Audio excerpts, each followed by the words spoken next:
Merci d'avoir répondu à l'invitation. Je me présente François Saint-Jean, étudiant en sciences politiques à l'Université Laval. Je tiens d'abord à m'excuser pour le local, mais je tiens aussi à vous dire que c'est une initiative privée. Je voulais que M. Haussan soit libre d'association, qu'il puisse parler librement au nom d'Option nationale. Alors voilà, c'est tout ce que l'Université a réussi à me trouver de plus luxueux pour comme local. M. Haussan va rester ici jusqu'à 13h. Cependant, j'ai le local jusqu'à 14h, donc si vous voulez rester, débattre de ce que vous allez avoir entendu, il n'y aura pas de problème. Comme vous le savez, le mouvement indépendantiste est mal en point.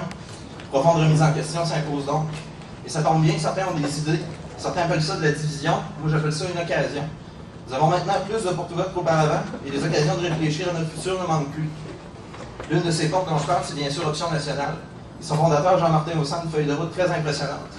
Côté académique, M. Haussan a un diplôme d'études collégiales au Cégep de Trois-Rivières en sciences, des études à la Business Economics de l'Aston Business School de Birmingham en Angleterre, un baccalauréat en administration des affaires et en actuariat ici à l'Université Laval, une maîtrise en sciences économiques à l'Université de Montréal et un doctorat, des études au doctorat en analyse économique à l'Université autonome de Barcelone, en Catalogne.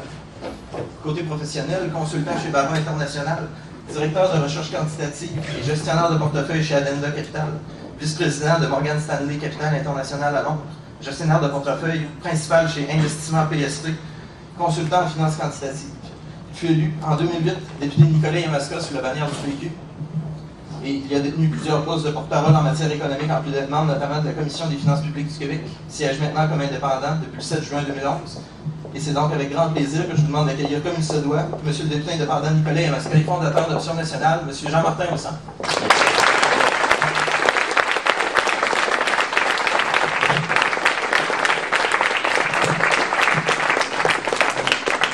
Salut tout le monde, merci beaucoup de prendre le temps de venir ici jaser politique. Comme vous allez voir, on va prendre plus de questions que de discours. J'aime bien entendre les questions des gens parce que c'est souvent là qu'il y a des doutes ou des choses justement à discuter. Quand tout le monde est d'accord, il n'y a pas grand-chose qui avance. Et j'espère vraiment qu'il y a des fédéralistes dans la salle. Par applaudissement. Quand je dis ça, c'est pas par antagonisme, c'est juste parce que justement les souverainistes ont la fâcheuse tendance de se parler entre eux, d'être bien contents et de s'auto-congratuler, mais ça n'élargit pas tellement le groupe de souverainistes. Et souverainistes, je veux dire indépendantistes aussi, j'ai toujours trouvé un peu ridicule le débat, est-ce que c'est souverainiste ou indépendantiste? Ce qu'on veut, c'est un pays qui contrôle son destin. Qu'on l'appelle comme on veut, ça revient au même. Il faut militer pour les mêmes raisons. Donc, vous l'avez mentionné, en ce moment, le mouvement souverainiste ou indépendantiste est accusé d'être divisé. Et je dis accusé parce que je pense que c'est pas vrai. Je pense que, en fait, divisé en termes de partis. S'il y avait des élections demain matin, il y a beaucoup de souverainistes qui voteraient encore pour le Parti québécois, c'est certain. Il y en a qui voteraient Québec solidaire. Il y en a qui voteraient pour M. Legault, qui revient avec un message de soi-disant changement, on va y revenir. Et il y en a même qui voteraient pour la DQ dans le coin de Québec, ici, Chute de la Chaudière, en Beauce. Donc, les souverainistes, le vote est déjà divisé. À mon sens, la raison de cette division-là, c'est simplement qu'il n'y a pas de véhicule clair, il n'y a pas de parti qui dit si vous votez pour nous, on enclenche tout ce qu'il faut pour que le Québec rapatrie ses lois, ses impôts et qu'il signe lui-même tous ses traités. C'est ça la souveraineté, c'est ces trois simples choses-là.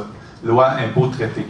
Et c'est très simple à expliquer, mais les gens ne le font plus. Les leaders souverainistes ne le font plus, je trouve. Ça a été en grande partie la raison de mon départ du Parti québécois. C'était pas du tout relié à l'amphithéâtre de M. Labaume. Je vous dirais que ça ne m'a pas aidé à rester. C'est pas quelque chose qui m'a retenu de voir le PQ s'abaisser à faire de la petite politique comme les autres partis le font historiquement. Mais c'est pas ça qui était l'élément déclencheur dans mon cas. Je vais laisser mes collègues parler pour eux-mêmes, mais dans mon cas, c'était la constatation que le message souverainiste était un peu mis de côté par le Parti québécois pour avoir plus de chances de rentrer au pouvoir à la prochaine élection. Je suis d'accord avec eux qu'il faut le pouvoir pour faire la souveraineté. Sauf que moi, je pense que les leaders souverainistes ont le devoir d'accéder au pouvoir en parlant de souveraineté, et non en se disant on n'en parlera pas trop puis on va ratisser plus large dans l'électorat. C'est là qu'il y a la plus grande divergence d'opinion entre ce qu'Option nationale va devenir et le Parti québécois actuel. Et je répète toujours, et j'en suis toujours convaincu, tous mes collègues du Parti québécois sont des souverainistes. Ils veulent tous autant que moi que le Québec devienne un pays. Sauf que la direction actuelle du Parti québécois décide du message. Et le message de la prochaine élection, vous pouvez être certain que ça va être davantage centré sur l'éthique, sur le fait de se débarrasser d'un gouvernement qui est, semble-t-il, corrompu. Je suis bien d'accord avec ça, mais il faut mettre à l'avant-plan le fait que si on était un pays souverain, on pourrait mieux régler tous nos problèmes, absolument tous nos problèmes. C'est mathématique. Et là, je vais en venir tout de suite à M. Legault. qui, de son temps, au Parti québécois, a été le plus féroce des souverainistes. Et qui disait même des choses comme « Ne votez pas PQ si vous n'êtes pas souverainiste ». Donc, c'est un message qui est assez clair. Lui-même a écrit il y a quelques années un document qui s'appelait « Le courage de changer ». Et dans ce document-là, il établissait clairement qu'on ne pourrait jamais régler nos problèmes en santé, nos problèmes en éducation, tant qu'on est une simple province qui ne contrôle pas ses outils. Et aujourd'hui, en 2011, il revient en politique en disant « Réglons nos problèmes avant d'être souverains ». Donc, il y a une faille logique. Il y a tout d'abord une grave contradiction entre ce qu'il disait il n'y a pas longtemps et ce qu'il dit maintenant, sans doute inspiré par les sondages. Mais je pense qu'un leader souverainiste, moi, même si les sondages montrent que la priorité des gens, c'est que les viaducs arrêtent de tomber ou que les salles d'urgence soient moins engorgées, je pense que la priorité des leaders souverainistes, c'est d'expliquer aux gens en quoi un Québec souverain qui contrôle les 50 milliards qui envoie à Ottawa, qui les garde plutôt que de les envoyer ailleurs, en quoi un Québec souverain va mieux régler tous ces problèmes. C'est sûr qu'il y a des dossiers que le Québec gère déjà qui sont à améliorer, c'est vrai, mais c'est pas parce qu'il va devenir souverain qu'on va moins bien gérer ces dossiers-là non plus. Et quand M. Legault dit qu'il faut régler nos problèmes avant d'être un pays, si tous les pays du monde s'étaient dit ça avant de devenir un pays, il y aurait 0 pays dans le monde. Parce que tous les pays du monde ont des problèmes à gérer en permanence. Et le Québec souverain n'y échappera pas. On va aussi avoir des problèmes à gérer, mais enfin, on va les gérer avec nos valeurs, nos impôts. On va signer nous-mêmes les traités qui nous lient aux autres nations du monde. Et les exemples sont très, très, très actuels. Je ne sais pas s'il y en a qui suivent mon Twitter ou mon Facebook ici. Mais hier, il y avait une motion de ma collègue Véronique Yvon de Joliette, Parti québécois, qui est l'avenir de la politique au Québec. D'ailleurs, j'ai encore beaucoup de respect et d'amitié pour mes anciens collègues du PQ. Mais Véronique a déposé une motion pour dénoncer le projet de loi C10 du gouvernement Harper en matière de criminalité qui diverge complètement avec ce que le Québec veut faire, qui est beaucoup plus proche de la réhabilitation. Et lui, c'est vraiment beaucoup plus proche de la répression, le gouvernement Harper, ce qu'il veut faire. Et ça, c'est un exemple clair de pourquoi il faut qu'on vote nous-mêmes toutes nos lois. Le Canada va nous imposer des lois criminelles dont on ne veut pas au Québec. En même temps, hier, il y avait une nouvelle que les contrats maritimes pour les frégates et les bateaux sont allés à Halifax et Vancouver. 33 milliards. Là-dessus, il y en a 6-7 qui viennent de vos impôts du Québec, qui s'en vont dans des chantiers hors Québec. C'était la même chose pour l'automobile en Ontario. Quand on a donné 10 milliards d'impôts fédéraux à l'automobile, il y en a 2-3 qui venaient du Québec. Alors que la foresterie en avait besoin ici, mais c'est allé dans l'auto en Ontario, parce qu'il y a plus d'électeurs en Ontario qu'au Québec. Et le gouvernement fédéral va voir à sa majorité d'abord, c'est démocratique. Vous ne pouvez même pas le blâmer. Il faut juste conclure que ça nous dessert. Il faut sortir de ce système-là plus vite. Donc ça, c'est pour les impôts. Quant aux traités internationaux, on est actuellement en train de négocier un traité de libre-échange entre le Canada et l'Europe. Et je dis « on », excluant la personne qui parle, parce que le Québec n'a rien à dire là-dedans. Il va simplement se faire imposer l'accord que le Canada et l'Europe vont avoir mis sur papier en commun, et on va être mis devant un fait établi. On va connaître le contenu de cet accord-là le jour où il sera signé. Ce qui est absolument impensable en 2011 que le Québec se fasse imposer les règles de son commerce international par un gouvernement qui n'est pas le nôtre.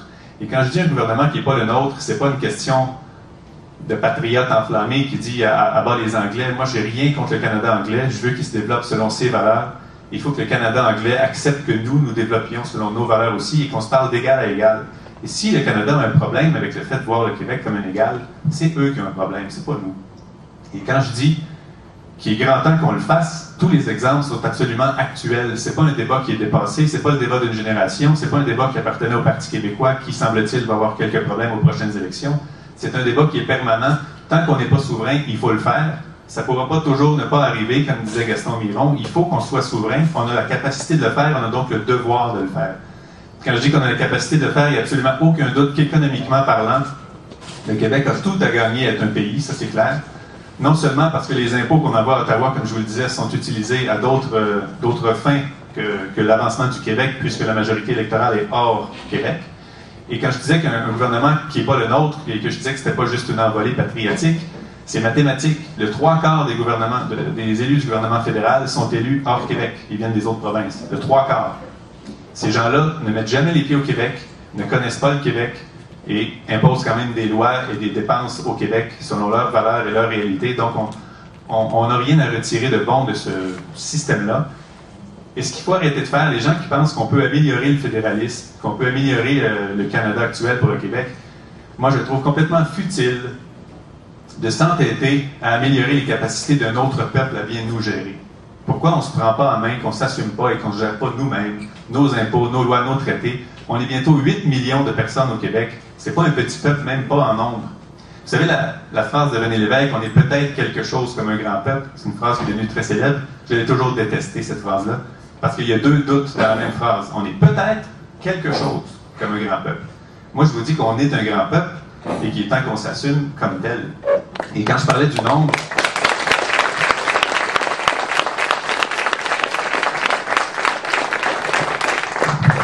Quand je parlais du nombre, les gens, en fait, grand peuple, petit peuple, on peut le décliner sous plusieurs angles.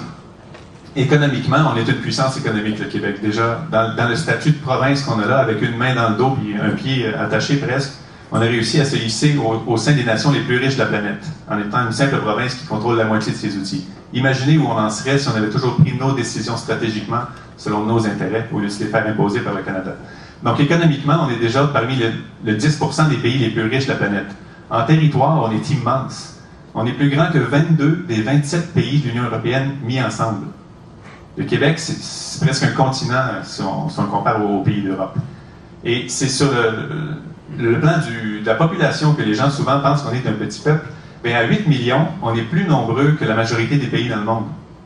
Il y a à peu près 105 pays qui ont moins de 8 millions de personnes dans leur population, et il y a 193 pays dans le monde actuellement reconnus par l'ONU. Donc, le Québec est plus peuplé que la majorité des pays du monde. Donc, il n'y a aucune façon de qualifier le Québec de petit peuple, ni même en nombre. On est rendu là, vraiment, on est rendu là. Il faut que les partis souverainistes se remettent à parler des avantages de la souveraineté. Qu'on arrête toujours de vouloir simplement faire paraître le gouvernement comme pourri, corrompu et détaché, ce qu'il est en ce moment, je peux vous le dire. Mais il ne faut pas miser simplement là-dessus pour espérer une alternance au pouvoir. Il faut emballer les gens, il faut les convaincre de voter pour la souveraineté et pour le parti qui va faire la souveraineté en arrivant au pouvoir, et non seulement les convaincre de se débarrasser d'un gouvernement qu'ils sont tannés de voir. Et c'est un peu ça que j'ai déploré en partant le 7 juin. Je ne sais pas s'il y en a qui ont eu l'occasion de voir mon vidéo de départ. À peu près tout y était. Puis j'ai écrit ça vraiment dans la demi-heure qui a précédé le point de presse, et quand je le lis, je me dis que c'était vraiment tout ce que je voulais dire, je n'aurais rien ajouté, je n'aurais rien enlevé à ça. Et la raison pour laquelle je souhaitais le départ de Mme Marois, c'est pas que c'est pas une bonne personne. J'ai beaucoup de respect et d'affection pour cette dame-là. C'est une grande dame de la politique. Elle a fait à peu près tous les ministères au Québec, plus que n'importe quel homme ou femme avant dans l'histoire du Québec. C'est une femme qui a donné sa vie pour la cause. En ce moment, force est de constater qu'elle n'est peut-être pas celle que les Québécois veulent suivre dans un projet pour lequel il faut de l'enthousiasme. Je prétends absolument pas être cette personne-là non plus, mais encore faut-il en parler, encore faut-il mettre de l'avant les avantages du pays. Et pour l'instant, ce qu'on met de l'avant du Parti québécois, c'est plutôt les faiblesses du gouvernement actuel. Et comme je vous le disais, j'ai un grand respect pour tous mes collègues du Parti québécois, mais je pense que la stratégie actuelle du Parti québécois se rattache plus à ce qu'on appelle, entre guillemets, de la vieille politique. La politique de jouer aussi bas que l'adversaire pour ne pas être désavantagé. Puis c'est clair qu'il va falloir qu'un jour, des chefs et des politiciens aient le courage de jouer propre devant un ennemi sale, même si ça désavantage à court terme. Parce que c'est clair, quand il y en a juste un qui triche, il y a des bonnes chances de gagner. Mais il va falloir que des gens acceptent de jouer propre, même devant des tricheurs. Et moi, je pense que la population, dans son intelligence et sa sagesse, va finir par choisir celui qui est propre, même si celui qui est sale triche et a donc plus de chances de gagner. Mais moi, je mise toujours sur l'intelligence de la population. Ce qui me fait dire qu'un jour, si jamais je conclus que la population n'en veut pas de souveraineté, je vais arrêter de me battre pour rien. Sauf que je suis encore convaincu, et plus que jamais en fait, qu'en expliquant et en remettant à l'avant-plan tous les avantages d'un Québec souverain sur le plan culturel, linguistique, économique, quel qu'il soit, je suis convaincu que les Québécois vont conclure que oui, comme tous les peuples du monde, presque 200 pays dans le monde, on devrait nous-mêmes décider de ce qu'on veut devenir.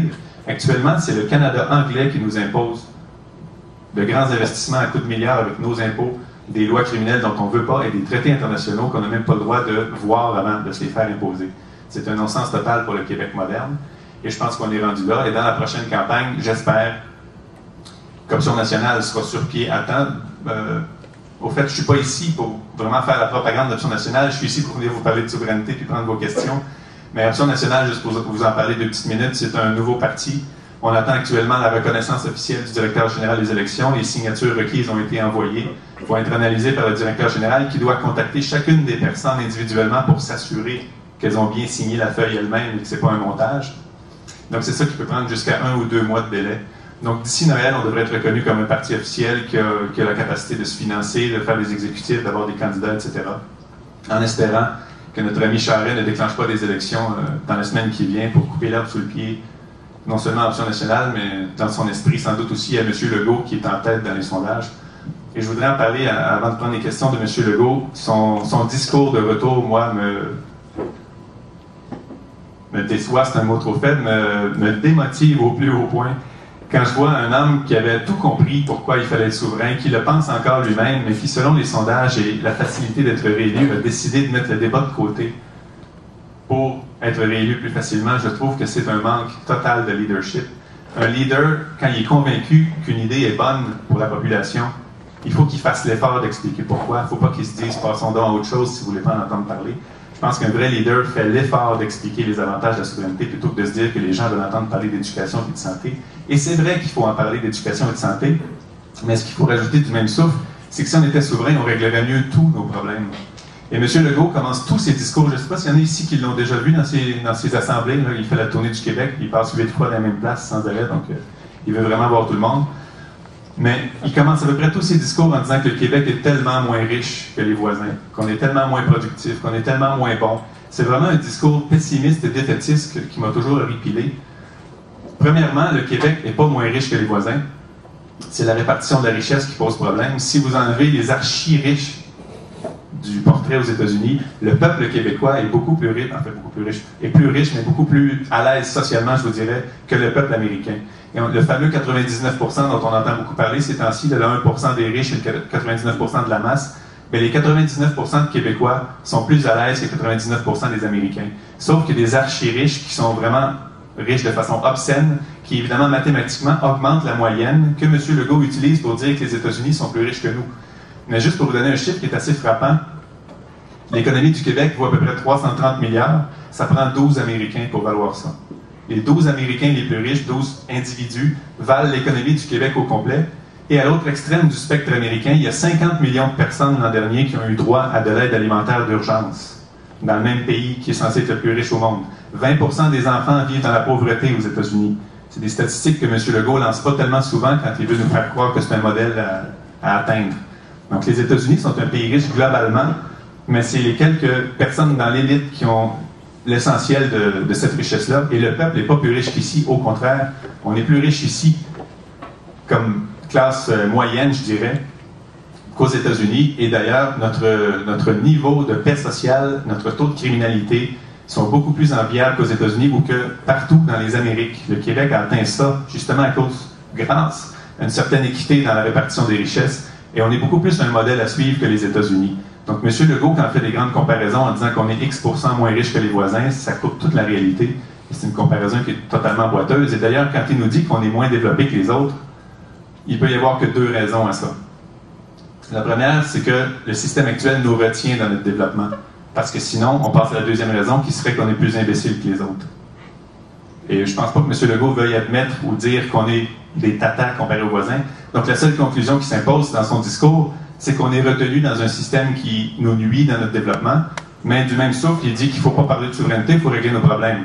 Donc, une grande faille logique dans son retour. J'espère que la population, les sondages vont se calmer un peu, puis que c'est un projet autrement plus enthousiasmant que de rembourser une dette et de couper les commissions scolaires qui va l'emporter à la prochaine élection. C'est vrai qu'il faut revoir certaines choses dans l'État, c'est vrai qu'il faut s'occuper de nos finances publiques, mais tout ça passe aussi par la souveraineté. La souveraineté, c'est pas une fin en soi, c'est un moyen pour mieux régler tous les autres problèmes. Ça, c'est unanime, même Jean Charest l'a déjà avoué dans une entrevue en Europe. Puis ce temps-là, il se le fait remettre sur le nez puis il change de sujet. Mais le Québec a tout ce qu'il faut pour être un pays, sur tous les plans, y compris le plan économique. Et en terminant, je vous dirais que c'est surtout là-dessus que les fédéralistes marquent des points quand il y a un débat référendaire qui revient. Est-ce que le Québec a les moyens d'être un pays? Et ils sont très habiles pour faire peur, les fédéralistes, et c'est toujours des peurs économiques. On va être trop endetté, on ne pourra pas se payer une armée, on ne pourra pas utiliser le dollar canadien, etc. On n'est pas assez gros comme économie. Tous ces arguments-là se démontrent en 5 secondes. C'est des faussetés totales. Et d'ailleurs, ça fait 1 an, je dis ça, je suis en train d'écrire un livre là-dessus à grand coup de 15 minutes tous les 2 mois quand j'ai du temps libre. Mais j'espère qu'il va sortir le plus tôt possible parce que là-dedans, je m'attaque justement à tous ces mythes économiques qui, à mon sens, ont fait perdre les 2 référendums aux Québécois parce que c'était des peurs économiques qui nous ont fait voter non en majorité. Parce que sur le plan culturel, le débat est presque clos. Hein. Il n'y a personne qui va vous convaincre qu'un gars de Terre-Neuve va mieux protéger le français au Québec qu'un Québécois. Donc, le débat culturel et linguistique qui est assez unanimement clos, je dirais, c'est le débat économique qui fait rage.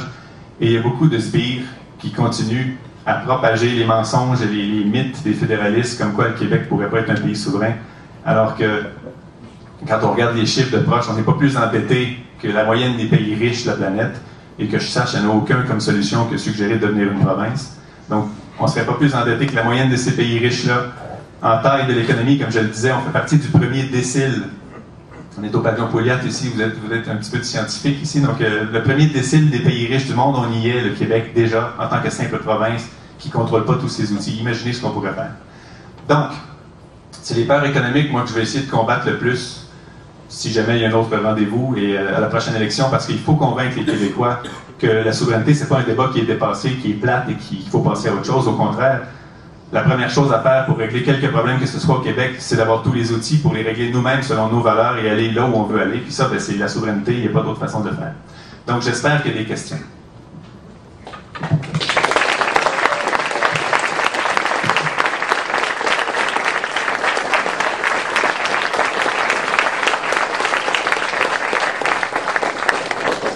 Je voudrais peut-être juste revenir sur la division, justement. On m'a accusé beaucoup de vouloir diviser le vote en créant un nouveau parti souverainiste. Et comme je le disais, le vote est déjà divisé et j'espère qu'il y aura une option qui saura rassembler tous les souverainistes derrière un message clair. On m'a aussi accusé de plein de choses. On m'a accusé de me prendre pour René Lévesque parce que je voulais faire un nouveau parti. J'imagine que René Lévesque s'est fait accuser de se prendre pour Papineau quand il a voulu fonder son parti. Ça doit tout le temps se répéter. Mais chose certaine, si René Lévesque avait cédé aux arguments qu'on me lance en ce moment, il serait resté au Parti libéral pour lequel il a été élu, puis le PQ n'aurait jamais vu le jour. Donc, à un moment donné, il faut y aller avec ses convictions. Il faut ignorer les critiques qui sont toujours des critiques bien intéressées selon les intérêts à protéger. Et dans le cas du Parti québécois, c'est un parti, à mon sens, qui est mieux que les autres. Oui, encore mieux que les autres. Sauf qu'il s'est beaucoup institutionnalisé et il y a beaucoup de professionnels de la politique qui sont dans des postes décisionnels importants dans ce parti-là. Et malheureusement, il a perdu un peu de l'essence, à mon avis, de ce que René Lévesque voulait comme parti. Et je le répète, si René Lévesque avait écouté les mêmes critiques qu'on fait aujourd'hui, il serait resté sagement dans le caucus libéral et on n'aurait jamais entendu parler de souveraineté comme il l'a fait par la suite. Est-ce qu'il y a des questions? Oui? Pour savoir, pendant toutes les années où j'ai été dans le PQ, moi je regardais ça à la télévision, à l'Assemblée nationale, quand presque aucun jeune fait ça. Puis, je ne vous ai pas vu vous lever. Parler de souveraineté. Là, paf, t'arrives, toi, tu parles de souveraineté. Ça marche pas. Ben, je vais vous expliquer pourquoi. Premièrement, j'en parlais tout le temps dans les tournées qu'on fait. Il y avait la BCD, puis j'étais souvent invité comme conférencier dans des comtés à travers le Québec, donc ça parlait que de souveraineté. Et la raison pour laquelle en Chambre, on avait moins d'occasion de le faire, c'est que quand on est dans un parti avec un bureau du leader, un bureau du whip, chacun a ses dossiers cloisonnés et les interventions sont préparées, calculées, puis il faut passer un message. La plupart du temps, c'est un bon message qu'il faut passer, mais chaque fois que j'ai eu l'occasion, j'ai fait des motions sur la souveraineté qui étaient rejetées.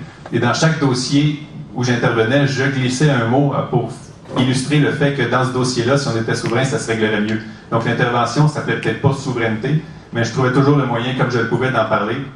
Et évidemment que maintenant, j'en parle beaucoup plus parce que j'ai plus du tout de contraintes de caucus. Donc maintenant, je peux vraiment lancer les messages que je veux quand je veux. C'est l'avantage. Le désavantage, c'est que c'est beaucoup plus de travail parce qu'un bureau du whip, un bureau du leader, ça sauve quand même pas mal de temps dans les travaux parlementaires, mais ça, il faut l'assumer aussi. Donc, tu ne pourras pas te prendre la parole comme ça, là? Non, en Chambre, tous les droits de parole sont prédéterminés. Un député peut se lever sur une question de règlement quand il y a quelque chose qui se passe qui pense contraire au règlement, mais dans une journée, tous les droits de parole sont préétablis, les gens savent d'avance à quel moment ils vont parler et sur quel sujet. Merci. Oui?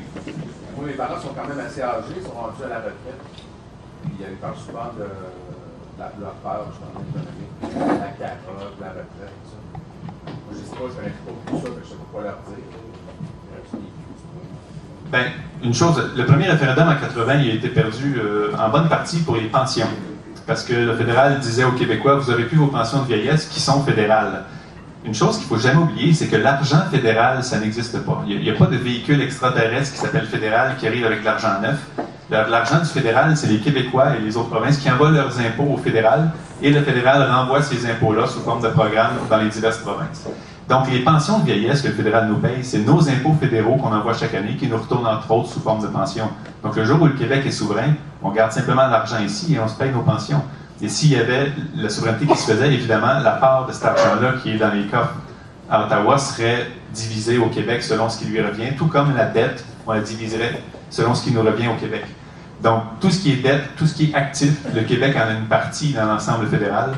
Et tous les programmes que le fédéral nous donne en ce moment, ceux qu'on voudrait garder, on les garderait avec notre argent, qu'on n'enverrait plus à Ottawa. Et ceux qu'on voudrait rationaliser, c'est là qu'on pourrait faire des gains fantastiques. Entre autres, l'armée. 65 milliards de dépenses ont été annoncées dans la dernière année. 65 milliards. C'est l'équivalent du budget total du Québec. Et Stephen Harper a annoncé ça en avions de combat et en frégates de guerre. Donc, c'est 65 milliards. Notre part là-dedans, c'est peut-être 12-13 milliards de nos impôts qui vont contribuer à ça. Moi, je pense qu'un Québec souverain aurait fait bien d'autres choses que d'acheter des grosses bombes avec 12 milliards de dollars. J'en suis convaincu, même. Je sais qu'il y a des gens de droite au Québec, il y a des gens qui aiment l'armée, il y a des gens qui pensent qu'il n'y en a pas une grosse. Mais je pense que la majorité des Québécois serait plutôt du côté de faire autre chose qu'acheter des bombes avec 12 milliards de dollars. Et ça, c'est juste un exemple. Un autre exemple, c'est tous les crédits d'impôt des sables bitumineux. On dit souvent que le Québec profite du pétrole de l'Alberta et qu'on devrait être content. Tout d'abord, on ne consomme pas de pétrole de l'Alberta ici. On consomme du pétrole de la mer du Nord, de l'Algérie et d'autres pays du monde, mais pas du Canada. Et deuxièmement, tous les crédits d'impôt qui ont été donnés à l'Alberta pour les pétrolières pour développer ces sables-là, c'est des milliards de dollars aussi auxquels on a contribué, alors qu'Hydro-Québec, notre forme d'énergie, n'a jamais eu un sou du fédéral pour développer son énergie. Et je dirais même, ceux qui étudient en économie ici, il y a ce qu'on appelle le mal hollandais. Quand il y a une ressource qui prend trop de valeur, ça dérègle toute l'économie, ça fait monter la devise, ça nuit aux exportations. Et le Québec, comme on n'a pas de pétrole, que l'Alberta a tout le pétrole, quand le dollar canadien a explosé à cause du pétrole, le secteur manufacturier du Québec a perdu entre 60 et 70 000 emplois à cause de ça. Donc le pétrole de l'Alberta nous nuit, il ne nous aide pas du tout. Et donc tout cet argent-là en crédit d'impôt qu'on garderait ici, tout cet argent-là en achat militaire qu'on garderait ici, et tout l'argent des pensions qui, au lieu d'être envoyé, resterait ici et paierait nos pensions, fait en sorte qu'on n'aurait aucun manque à gagner. Donc économiquement, il faut, et votre exemple est absolument en ligne avec ce que je disais, c'est économiquement qu'il faut convaincre les gens qu'on n'a rien à perdre. Et je dirais que chez les personnes âgées, c'est des peurs qui frappent encore un peu plus parce que quand on a 65 ans, qu'on est à la retraite, il ne nous reste pas 60 ans pour se refaire ensuite. Donc les personnes âgées sont plus conservatrices financièrement, c'est tout à fait normal. Il va falloir les convaincre qu'ils ont, elles aussi ont tout à gagner avec la souveraineté. Oui? Oui, j'aimerais vous remercier pour votre présence, premièrement. Deuxièmement, dans le fond, moi, je suis co-porte-parole ici à l'Université Laval de l'Association de Québec solidaire sur le campus. Et je trouve ça merveilleux de vous avoir ici. Je ne sais pas si vous saviez, mais hier, il y avait une assemblée publique organisée par Québec solidaire sur le lancement de leur campagne Pays de projet pour l'avancement de leur projet d'assemblée constituante pour la souveraineté. Il y avait Louise Baudouin, Lisette Lapointe aussi était présente, Pierre Curzi aussi était présent, ça. Stéphane Bergeron est allé depuis. Oui, aussi. Donc, ma question, en gros, c'est quand on regarde ce que vous avancez, que vous êtes pour la gratuité scolaire, que vous êtes pour la réappropriation des ressources naturelles, que vous êtes pour une démocratie plus participative, ça vient en parfaite ligne avec ce que Québec solidaire avance. Donc, première part de la question, c'est quelles sont vraiment vos divergences par rapport au programme de Québec solidaire? Et deux, est-ce que finalement, votre option, c'est juste de remplacer le PQ à long terme? Ben, pour répondre à la dernière en premier, l'option, c'est pas de faire disparaître quelques partis que ce soit. Et d'ailleurs, moi, je pense que quand il y a un nouveau parti qui voit le jour, ça enrichit l'offre démocratique et ça n'enlève rien aux plateformes des autres. Donc, si le PQ ou Québec solidaire a la plateforme que les Québécois veulent, ils vont voter PQ ou Québec solidaire, même si j'existe ou que je n'existe pas. Deuxièmement, la différence avec Québec solidaire, c'est qu'on n'en se fera pas de souliers.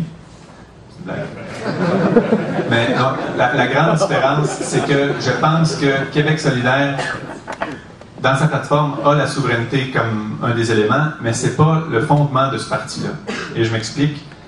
J'étais, moi, il y a quelques années, à la première journée de fondation de Québec solidaire, et les discussions dans les corridors, c'est allons-nous être une formation souverainiste ou fédéraliste? Déjà là, moi, ça ne m'a pas convaincu que c'était une formation qui avait la souveraineté comme cœur de son programme. Autre élément aussi, quand Amir, que j'aime bien, s'est réjoui de la victoire de 59 députés fédéralistes du NPD à la dernière élection, c'est pas ce que j'appelle non plus une formation qui a comme cœur de son action la souveraineté du Québec. Et je vous dirais que moi, je suis convaincu, et j'en ai parlé à des gens qui ont fait de la politique longtemps, d'anciens premiers ministres, quand la raison d'être de ton arrivée au pouvoir, c'est pas de faire la souveraineté, tu la feras pas. Parce que tu es tout de suite happé par la gestion quotidienne d'un État, c'est assez prenant, on peut l'imaginer. Et si quelqu'un n'arrive pas pour faire ça en arrivant, ça se fera jamais. Et je pense que Québec solidaire, bien que je respecte leur option souverainiste, tant mieux s'ils le sont, je pense pas que leur principal objectif en politique, soit la souveraineté. Ça fait partie de leurs objectifs, mais je pense que c'est plus un parti qui est proche des causes sociales, communautaires, ce qui est très bien, il en faut. Il en faut ça dans toutes les plateformes de partis, mais je ne pense pas que Québec solidaire a comme raison d'être la souveraineté du Québec. C'est pour ça que, et pour les autres raisons que je vous ai mentionnées, c'est pour ça que je ne me voyais pas me joindre à ce parti-là. J'aurais eu l'impression, en fait, de répéter ce que j'ai fait au Parti québécois. D'aller dans un parti qui est officiellement souverainiste, mais dont la raison d'être et dont le premier vœu en arrivant au pouvoir n'est pas vraiment de faire la souveraineté, même s'il la souhaite un jour. Je peux me tromper, j'ai jamais prétendu avoir la vérité, mais c'est comme ça que je l'ai vu. Et d'ailleurs, la soirée d'hier, je devais y être, mais j'ai été retenu, mais je serais allé avec plaisir. Il y avait les indépendants Curzi, Baudouin, Lapointe qui étaient là, et même Stéphane Bergeron et Sylvain Pagé du PQ étaient là. Donc c'était une assemblée qui parlait de souveraineté. Il y avait des députés de plein de partis, c'est très bien, il faut que ça se voit plus souvent d'ailleurs. Vous pouvez être certain qu'il n'y avait pas un député du Parti libéral, même s'ils ne sont pas souverainistes, ils auraient quand même pu aller entendre ce que les gens avaient à dire, mais ce n'est pas dans leur réflexe. Je pense que les gens ne les ont jamais intéressés, cette gang de toute façon. Est-ce que ça répond un peu à votre question? Oui, Ouais. ça répond. On pourra en discuter plus longuement. Oui, certainement. Puis d'ailleurs, je vous dirais, dans l'option nationale, il y a, la plateforme va être publiée bientôt sur le site web, sur Facebook, partout. Là, il y a une ligne très importante qui va dire qu'il y a une ouverture permanente à collaborer, voire fusionner avec n'importe quel parti qui a le même message. Mais même message est très important. C'est clair que ces deux partis disent la même chose, il faut qu'ils soient ensemble parce que sinon c'est inutile. Mais tant que le message n'existe pas, il faut le créer, puis il faut qu'il soit là, il faut que ce choix-là, à une élection, soit là. Et je l'exprimais de façon assez claire, je trouve, s'il y avait des élections demain, il y aurait 3 options fédéralistes. Il y aurait les libéraux, l'ADQ et le GO. Et il y aurait 2 options du peut-être, ou 2 options de on espère, Québec solidaire et le PQ. Il n'y aurait aucune option qui dirait oui. Si vous nous élisez, on enclenche ce qu'il faut. Alors qu'au Québec, la dernière fois qu'on a demandé aux gens, 50% ont dit oui. Et dans les sondages, ça tourne encore, à part peut-être les derniers dans la haute trentaine, ça tourne encore aux alentours de 40% des gens qui veulent la souveraineté. Devant un paysage comme ça, c'est inadmissible qu'il n'y ait pas une option claire pour le oui dans une élection. Et comme elle n'existe pas, il faut la créer. Et comme je vous disais, si jamais un autre parti retombe dans l'option claire du oui, moi je suis tout en faveur d'une fusion pour qu'on travaille ensemble. Oui? Bonjour. Moi, je me demandais, là, on est dans un scénario hypothétique, le Québec fait son indépendance. Là, par la suite, il faut nécessairement entretenir des relations avec le reste du Canada. Comment voyez-vous, là, ce sont hypothétiquement parlant, là, mais comment voyez-vous les relations du Canada face au Québec et inversement?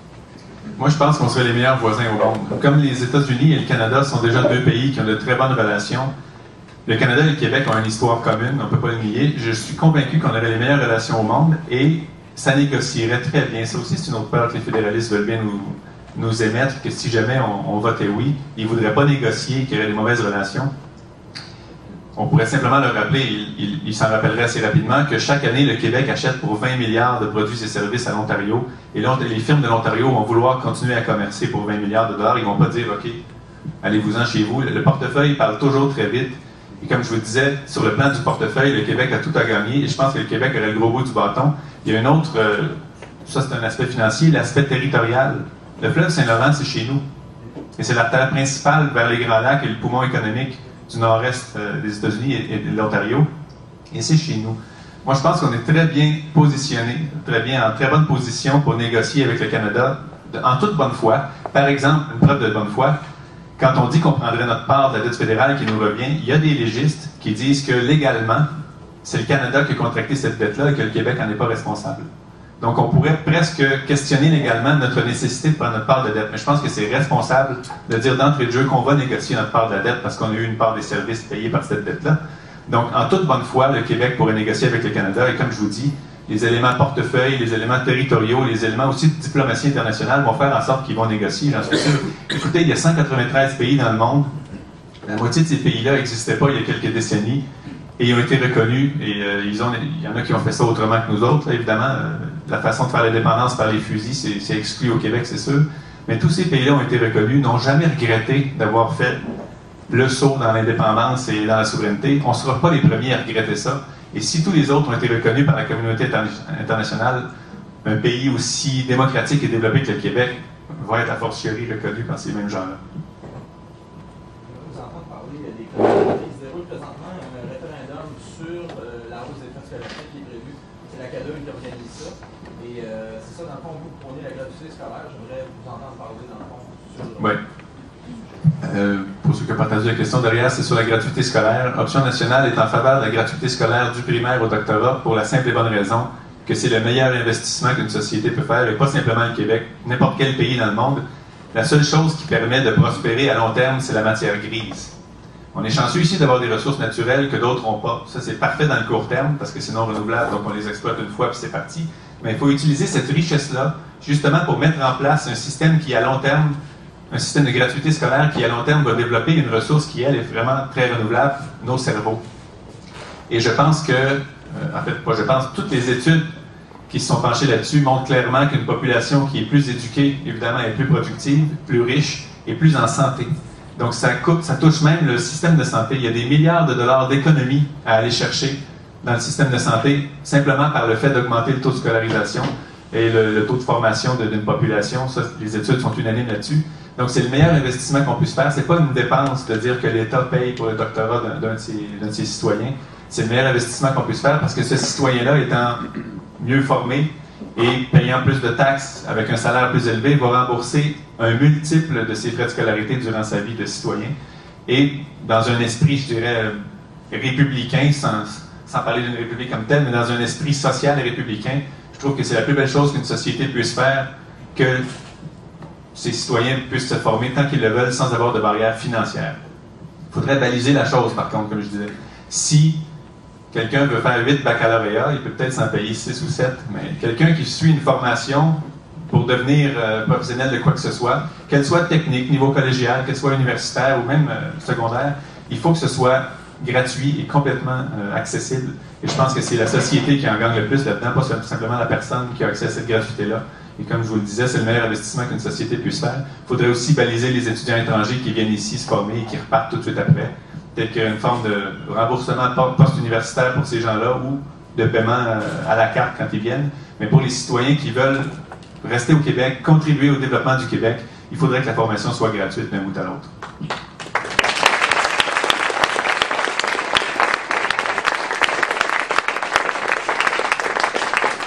Et quelqu'un comme François Legault dirait là-dessus qu'il faut payer ça à un moment donné, puis il faut être responsable. Ben, si nos ressources naturelles nous appartenaient, je ne sais pas si je vais couper une question à quelqu'un, mais si on nationalisait, et le mot nationalisation fait peur pour rien, si on nationalisait nos ressources, ce qui veut simplement dire qu'on devient maître d'œuvre de tout ce qui se fait chez nous avec nos ressources, les milliards qu'on en dégagerait paieraient aisément la gratuité scolaire et autre chose.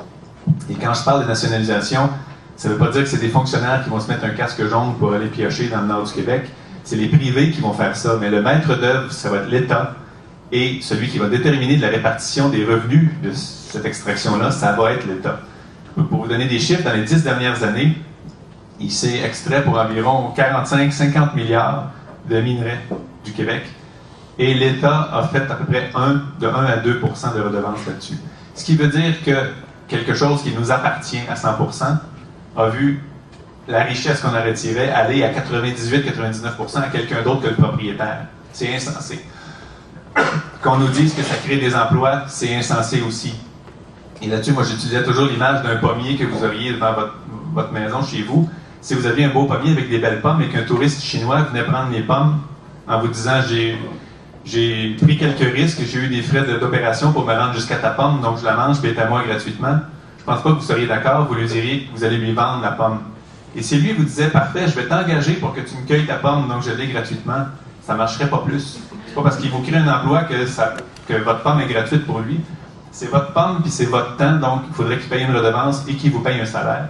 C'est exactement ça qu'il faut faire avec nos ressources naturelles. Oui, ça crée des emplois, mais ces emplois-là, c'est pour enrichir les compagnies qui viennent chercher les ressources, et ces ressources-là nous appartiennent. Et c'est pas de dire qu'on met le privé dehors, au contraire, c'est en collaboration avec le privé, mais il faut que l'État redevienne maître d'œuvre de ça. Et le meilleur exemple, c'est Hydro-Québec. Hydro-Québec, c'est un exemple de nationalisation qui a été la meilleure décision économique de l'histoire du Québec. Et à l'époque, il y avait les mêmes arguments contre. Les gens qui disaient ça va nous donner une mauvaise réputation internationale, les capitaux étrangers vont fuir le Québec. Rien de tout ça s'est passé parce que René Lévesque s'est tenu debout, encore une fois, tout le temps le même. Mais bref, c'était une très bonne décision et il faut la refaire dans le cas des ressources naturelles parce que, pire qu'Hydro-Québec, c'est non renouvelable ces ressources-là. Si on rate le train la première fois, c'est fini. Il n'y a pas de deuxième tour de ressources naturelles, à moins qu'on vive chacun 400-500 000 ans ici pour voir le minerai se reproduire, se recréer dans le sol. ce qui est peu probable. Donc, il faut vraiment en profiter cette fois-ci à court terme de ces ressources-là qui sont à court terme et créer quelque chose à long terme. Donc, comme je le disais, gratuité scolaire, etc., un système très concurrentiel, en fait, dans tout ce qui est autre secteur privé de l'économie. Si on retirait l'argent auquel on a droit de nos ressources naturelles, on pourrait créer par ailleurs dans l'économie, dans les secteurs privés, la société la plus concurrentielle au monde pour que les investissements étrangers viennent développer leurs choses ici, nous donnant à nous des technologies et des savoir-faire qu'on n'aurait pas autrement. Donc c'est une vision économique globale, évidemment, c'est pas juste de dire nationalisons les ressources. Mais dans la plateforme, ça va être un peu plus détaillé, là. Il y a une vision économique derrière tout ça, puis c'est une vision qui a comme élément principal le développement du Québec et de ses citoyens. Chose qui manque de façon flagrante au gouvernement actuel, dans toutes les décisions que ce gouvernement-là prend. Et là, c'est pas pour faire de la partisanerie, là, je serais de n'importe quel parti, je vous dirais la même chose. C'est jamais des éléments de bien-être collectif qui priment dans la décision du gouvernement actuel. C'est toujours qu'est-ce qui va nous avantager électoralement, qu'est-ce qui va avantager notre parti et notre famille politique. Je pense que tout le monde en est maintenant conscient. L'annonce d'hier a juste prouvé ça. L'annonce d'hier, la commission qui a été annoncée, en fait, on ne peut même pas l'appeler commission d'enquête, puisque dans la loi sur les commissions d'enquête au Québec, il y a des critères qui ne sont même pas respectés parce qu'il a été annoncé hier. Donc c'est une commission, mais ce n'est pas une commission d'enquête, puisqu'on n'a pas le droit de contraindre les gens à venir témoigner. Et comme je l'ai tweeté hier, s'il y a des bandits qui avaient le désir ardent d'aller dénoncer leurs crimes, ils l'auraient peut-être déjà fait. Donc, il n'y aura personne de vraiment responsable d'aucun crime qui va aller témoigner volontairement à cette commission-là. Ça ressemble un peu à Bastarache, donc ça va être une simulation de quelque chose de sérieux, mais encore une fois, qui ne nuira pas trop au parti en place. Et fait très intéressant, M. Charest a donné un mandat de 2 ans à cette commission-là, qui, comme par hasard, coïncide avec la fin de son mandat. Donc, il n'y aura aucun résultat qui va sortir de là pendant que lui va être patron, vous pouvez être certain. Et je pense que, quelque part, je ne sais pas si c'est son champ du signe, là, il accepte de nuire un peu au Parti libéral en lui laissant 2 ans pour se remonter ou se renouveler. Mais encore une fois, c'est une décision qui a été prise avec d'autres intérêts que les vôtres en tête. C'était des intérêts partisans et de la famille libérale qui ont été considérés, comme ça a toujours été le cas avec cet homme-là, à mon avis.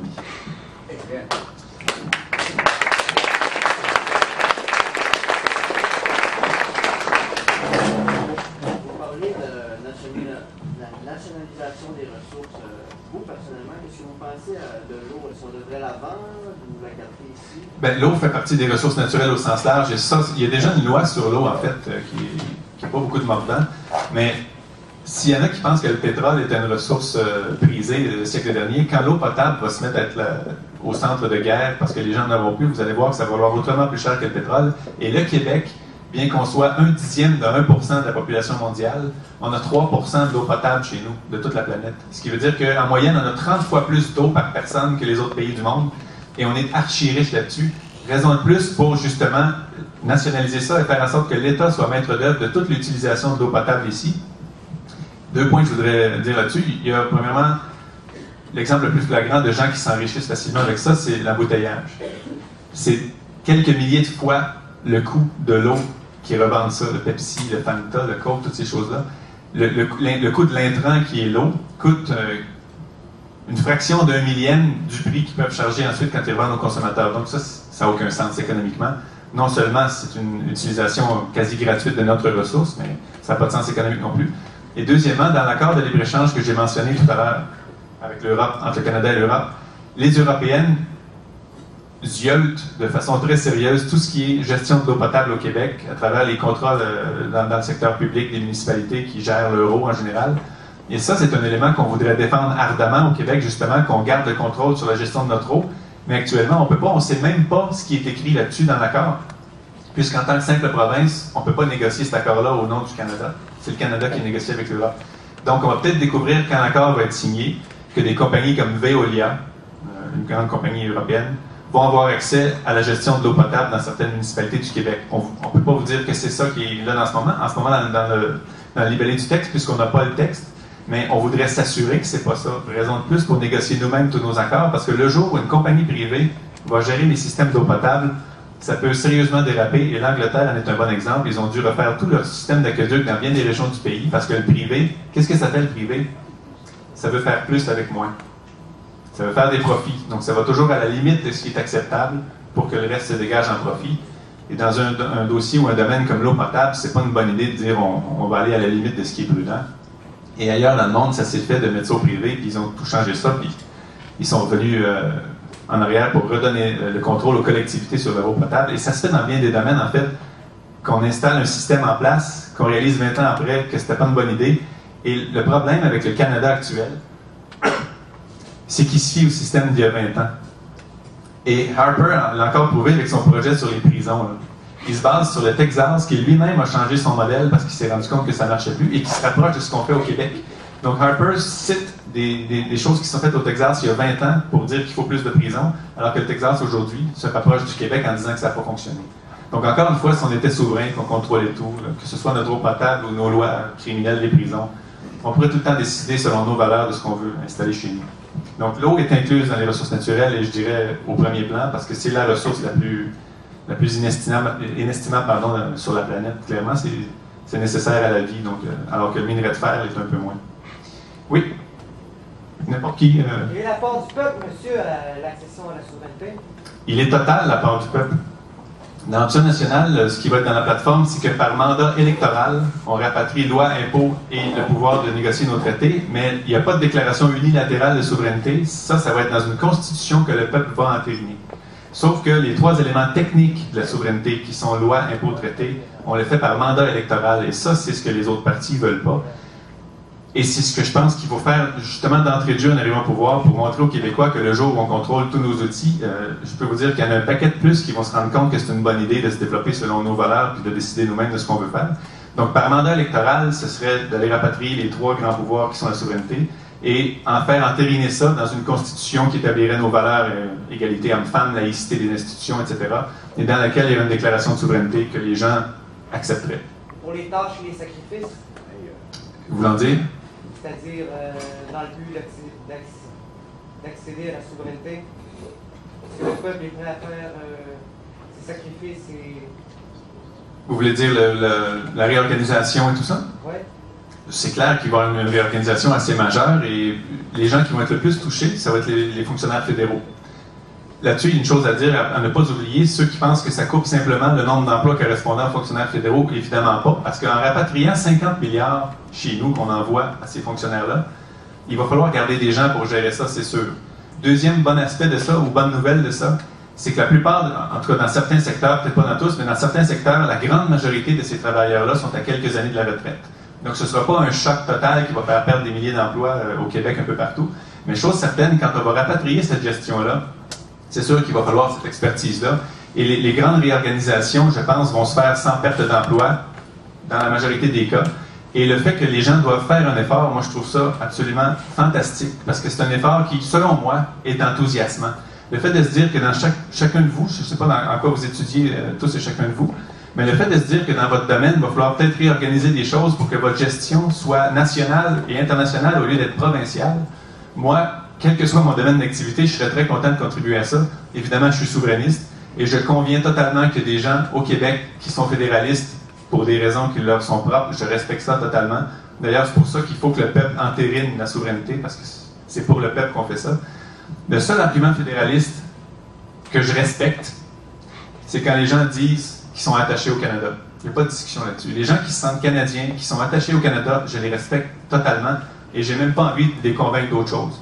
Mais quand quelqu'un me dit « je suis fédéraliste parce qu'on va perdre notre chèque de péréquation », j'ai un sacré problème avec ça parce que, premièrement, c'est pas vrai qu'on dépend de la péréquation. Et dans le livre que j'écris, dans la plateforme, il va y avoir un peu de détails aussi. C'est pas vrai qu'on dépend de la péréquation. Si on faisait simplement éliminer tous les doubles ministères qu'il y a partout, on sauverait plus d'argent que ce qu'on reçoit en péréquation.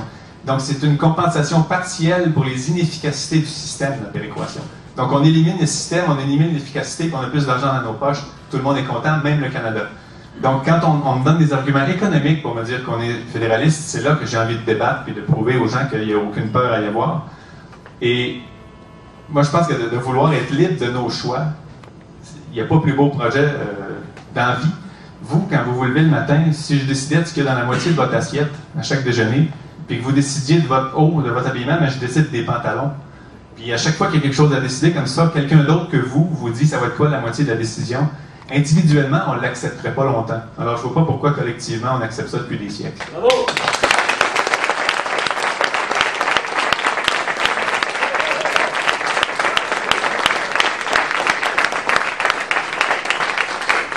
Le premier qui parle. Moi, je voudrais revenir sur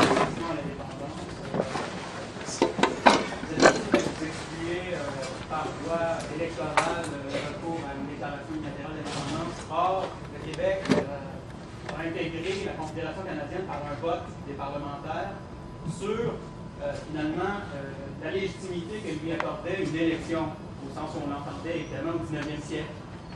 Or, moi, je dis que la légitimité découle de l'élection, a fortiori quand on l'a bien expliqué dans un mandat électoral, ce que je crois que vous allez faire. Donc, je me demande pourquoi vous reportez à un éventuel référendum, si je comprends bien, qui porte sur un projet de constitution incluant une déclaration unilatérale d'indépendance. Pourquoi vous ne recourrez pas, en tout cas, ne projetez pas de recourir à une déclaration unilatérale d'indépendance dès la prise du pouvoir sur légitimité d'une élection?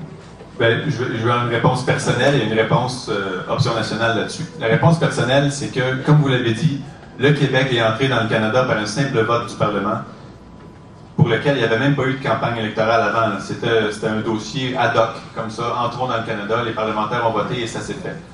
Personnellement, je trouverais légitime qu'un parti majoritairement élu déclare l'inverse, personnellement. Mais, comme je vous le disais tout à l'heure, j'ai jamais prétendu avoir la vérité. Moi, je suis souverainiste, mais si le peuple québécois n'en veut pas de souveraineté, c'est pas à moi ou à qui que ce soit de l'imposer. Sauf que, dans un programme politique, par mandat électoral, on peut aller la chercher, la souveraineté, avec loi, impôt, traité. Ça, c'est les outils concrets de la souveraineté. Et ça, il faut le faire par mandat électoral. Il ne faut pas attendre le référendum pour faire ça. Et ça, c'est déjà aller plus loin que tous les partis existants. Et c'est la souveraineté. Et moi, je vous dirais que le jour où on contrôle nos impôts, juste nos impôts, c'est fait la souveraineté. Parce que tout ce qui se négocie, toutes les négociations, dans quelque domaine que ce soit, ça tourne toujours autour de l'argent. Et d'avoir le gros bout du bâton quand tu as l'argent dans tes poches.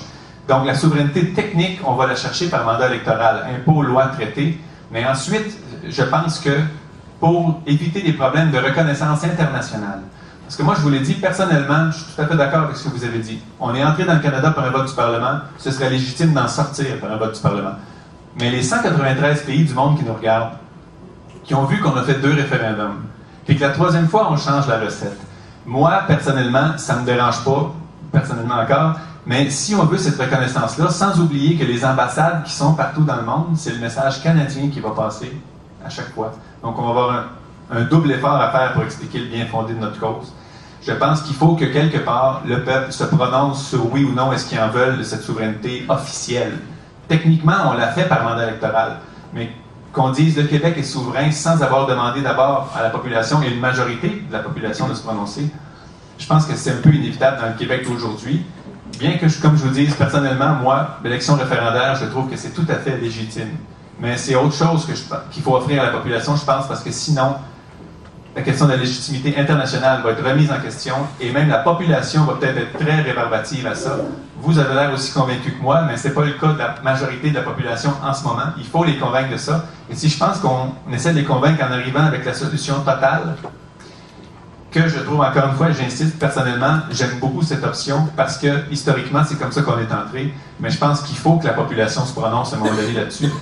C'est démocratique. Et l'élection référendaire, peut-être une parenthèse à votre question, si Option nationale était élue avec 55% des voix, c'est une autre histoire.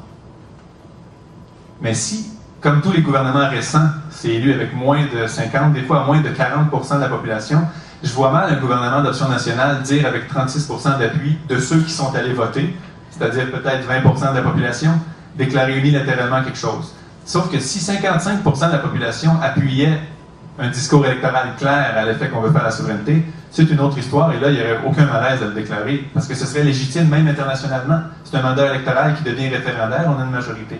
Sauf que, dans la situation actuelle, moi, je suis un éternel optimiste, mais je vois mal comment, dans 4-5 mois, Option nationale pourrait gagner 55% des voix au Québec. Si ça arrive, on s'assumera. Mais j'espère que ça répond à votre question. Il y a le plan personnel, mais il y a le plan aussi de la réalité internationale et du fait qu'il faut que la population se prononce quelque part sur la chose officielle. Mais techniquement, on l'a fait, la souveraineté, en arrivant au pouvoir de façon électorale. La souveraineté est quand même assez élevée. Moi, je continue de me battre parce que je reviens encore à René Lévesque. Ça y a pris 3 fois lui-même avant de se faire élire. Et c'était René Lévesque. C'était le gars le plus connu au Québec. Moi, je suis un inconnu. Au Québec, en général, dans les cercles souverainistes, mon nom circule, mais la population générale, je suis encore un relatif inconnu.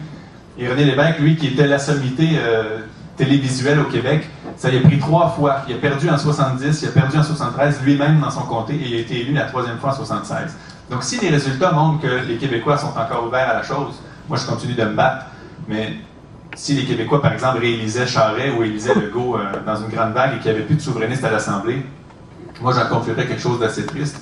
Et je vous dirais même, vous n'entendrez pas beaucoup de députés dire ça, là, mais si jamais les Québécois réélisaient Jean Charest et que moi j'étais élu dans mon comté, le lendemain matin, je ne sais pas si je serais bien motivé à rester député pour une gang qui a réélu Jean Charest 4 fois de suite. Là, à un moment donné, il faut avoir un minimum de respect pour soi-même. Et les Québécois ne peuvent pas réélire Jean Charest une 4e fois.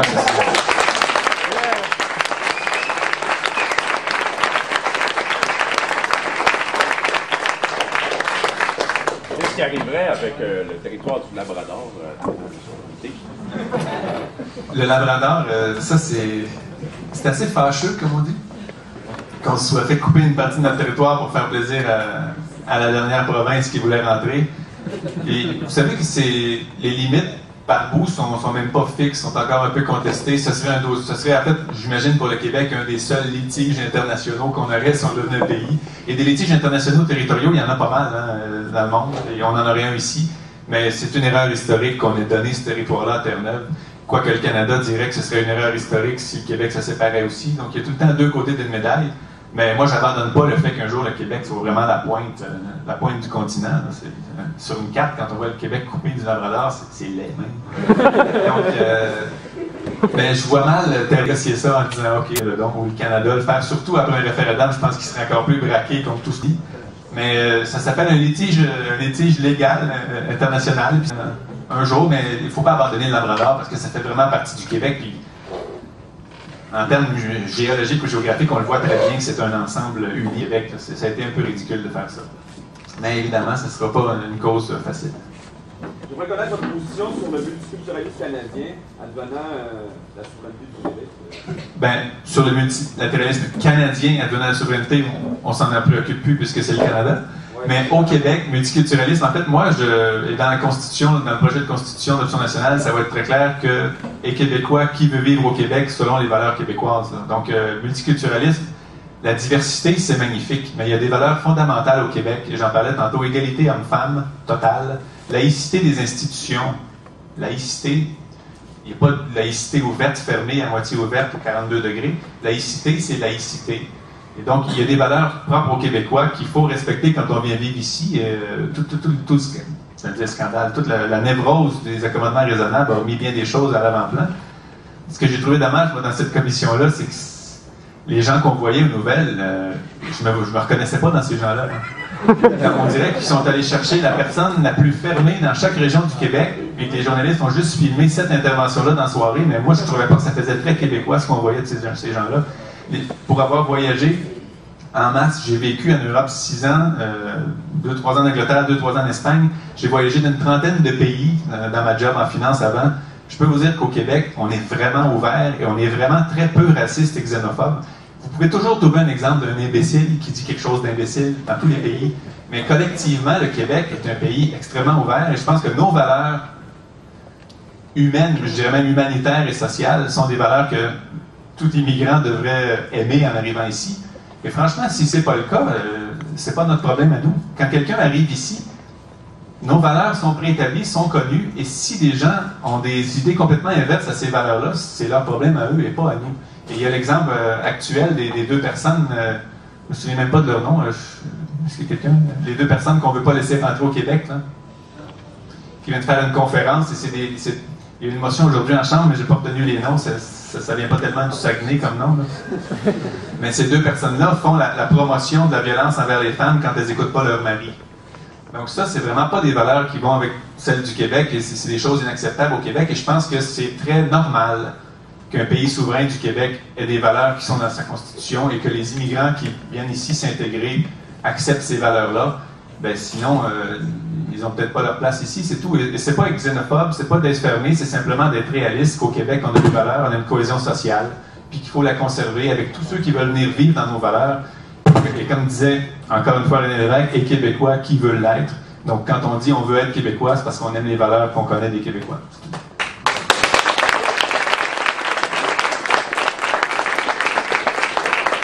La question que je me posais, disais, c'est si on fait un référendum, j'imagine que c'est dans le but de le gagner cette fois-ci, comment on fait pour aller chercher le vote des allophones puis des anglophones? C'est comment on fait pour que l'option nationale rentre dans West Island?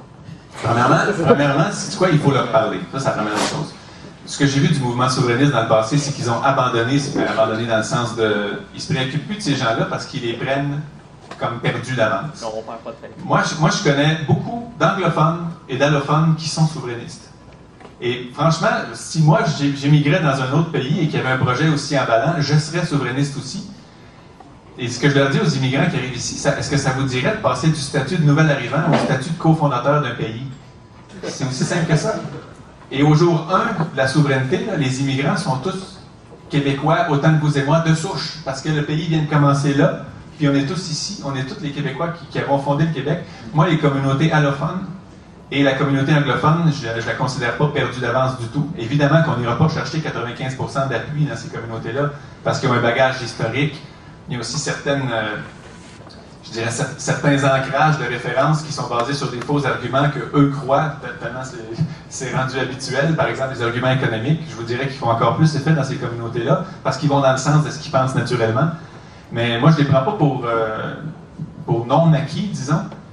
On n'aura jamais, de façon très réaliste encore, on n'aura sans doute jamais le même taux d'appui que dans la communauté francophone, pour des raisons évidentes de majorité francophone.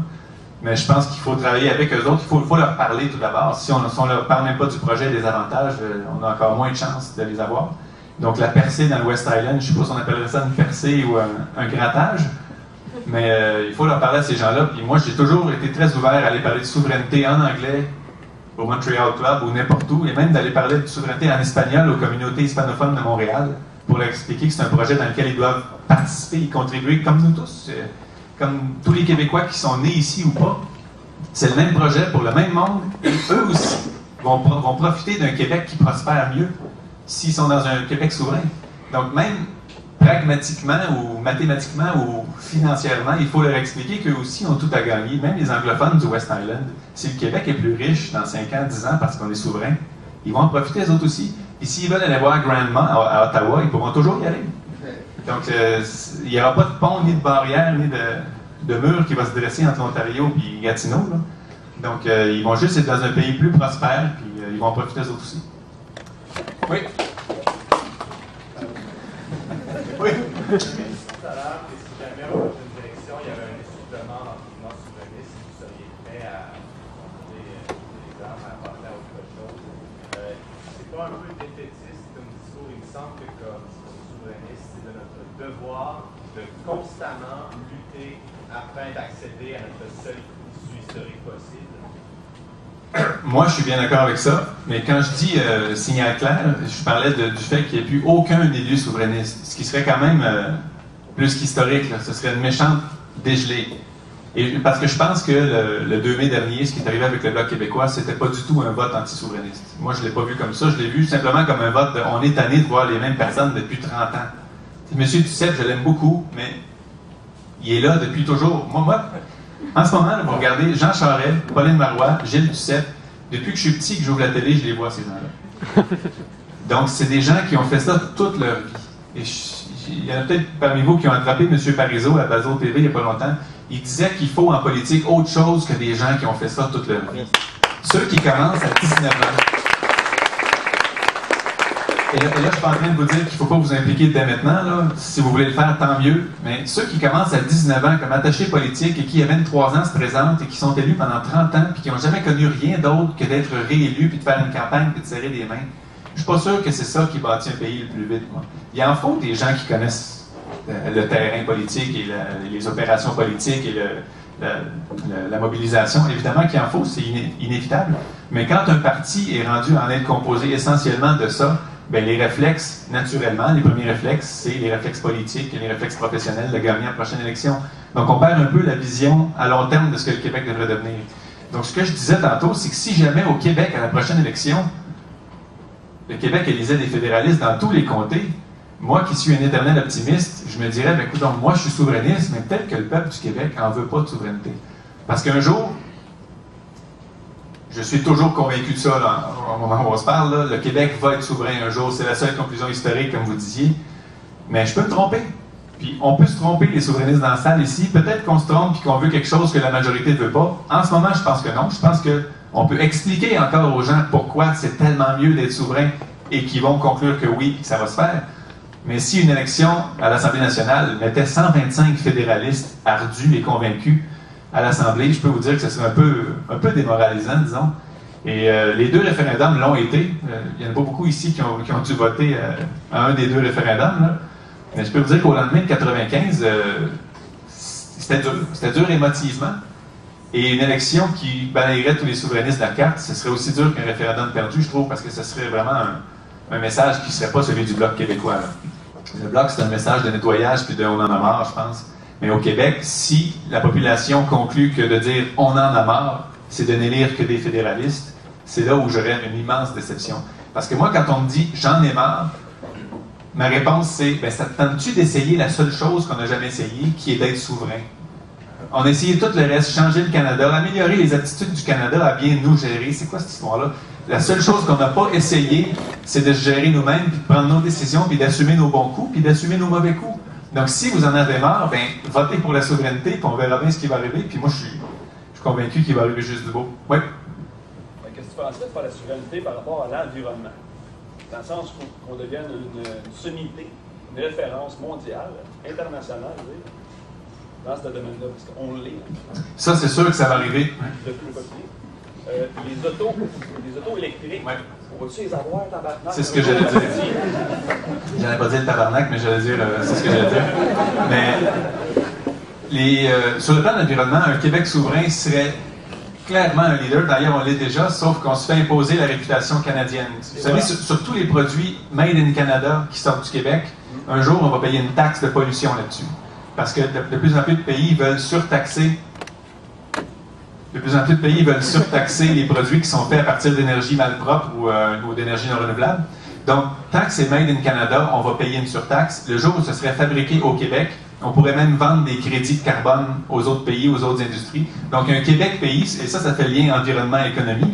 Les jeunes sont très près de la cause environnementale, et c'est très bien, mais il y a une cause économique sous-jacente à ça. Comme pays, le Québec ferait des milliards en crédits de carbone. Comme simple province, on va payer notre quote-part de la taxe que les Canadiens devront payer à cause des sables bitumineux.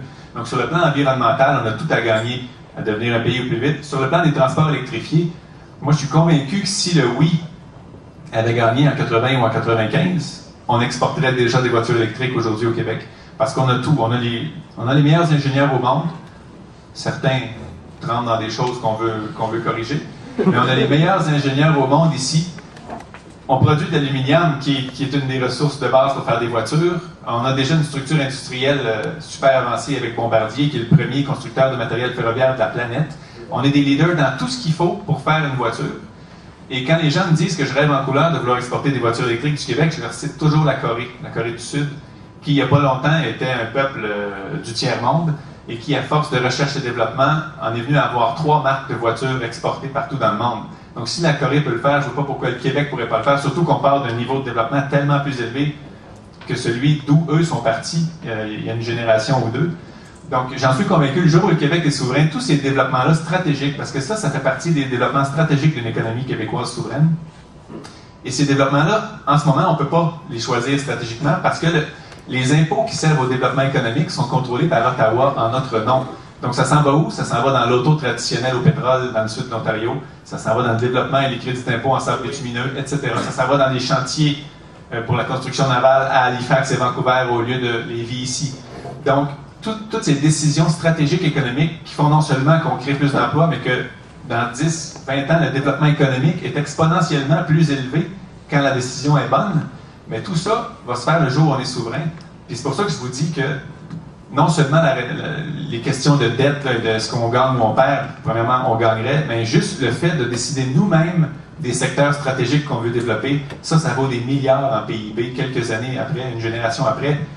C'est une question de plusieurs points de pourcentage en PIB, en développement, quand vous prenez la bonne décision dans un secteur stratégique, plutôt que de voir la décision être prise par un autre gouvernement dans un autre secteur qui est pas développable chez vous, comme l'Ontario ou les sables bitumineux, comme l'auto en Ontario. Oui.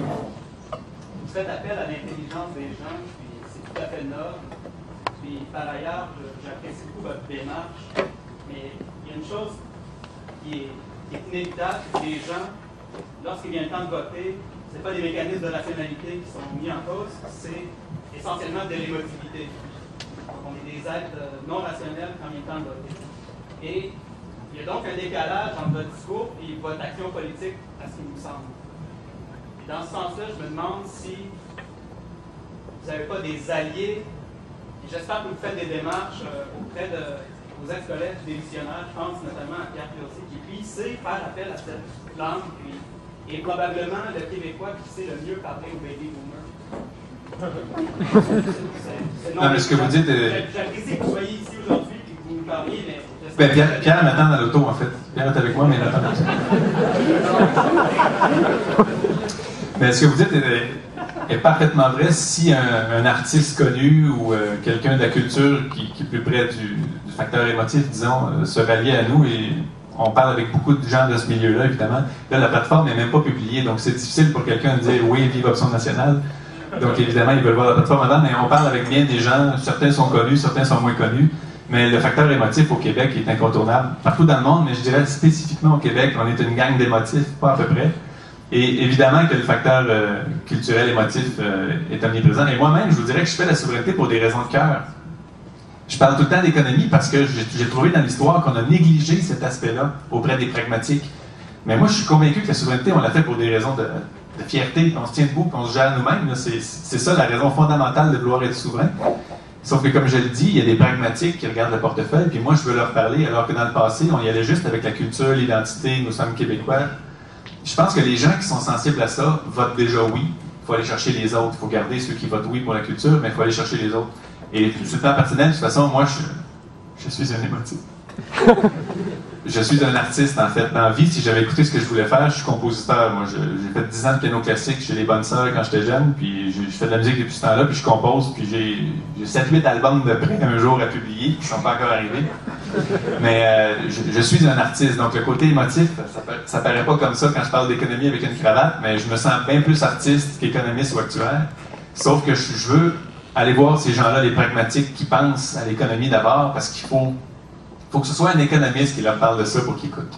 Si Pierre Curzi se met à parler d'économie, ce qu'il dit va peut-être être parfaitement exact, mais les gens vont se demander quel rôle il joue. Donc Pierre Curzi, c'est une arme formidable dans les discours enflammés et tout, il est assez imbattable, puis comme comédien, tout le monde l'adorait. Donc c'est un peu comme René Lévesque, qui était archi connu à mon arrivée, les gens étaient attachés à lui. Et ça va prendre un mélange de tout ça. Il va falloir des pragmatiques, un peu comme l'était Parizeau, et il va falloir des émotifs et des gens qui peuvent enflammer une foule. Et moi, honnêtement, je suis conscient que quand je fais un discours, moi, je ne suis pas le genre à hausser le ton à la fin de chaque phrase pour avoir des applaudissements à la fin de chaque segment de mon discours. C'est pas mon genre sur une tribune. Je suis plus calme et pragmatique, puis j'étale mes affaires. Mais il y a des gens comme Pierre qui peuvent avoir des applaudissements 20 fois dans un discours parce qu'ils savent exactement comment livrer la chose, puis il va falloir un mix de tout ça. Mais les appuis vont venir quand le projet va lever, puis que la plateforme va être publiée, puis les gens vont savoir où est-ce qu'on veut s'en aller avec ça. Par rapport à la langue française, quelle approche prônez-vous quant à la législation, entre autres?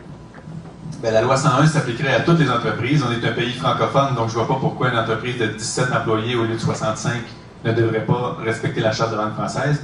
Et sur le plan de l'immigration, il faudrait que le système de points mette un poids assez immense sur le fait de parler français avant d'arriver ici. Évidemment, des raisons humanitaires peuvent avoir préséance là-dessus, et des raisons techniques, par exemple, d'un besoin très, très urgent dans un secteur de main-d'œuvre particulière, pourraient faire en sorte qu'il y ait plus de points attribués à une compétence qu'à la langue française. Mais pour l'immigration, entre guillemets, régulière, il faudrait que les gens parlent français en arrivant ici. Ce serait la moindre des choses. Si vous essayez d'émigrer au Japon demain matin et que vous ne parlez pas un mot de japonais, je vous souhaite bonne chance.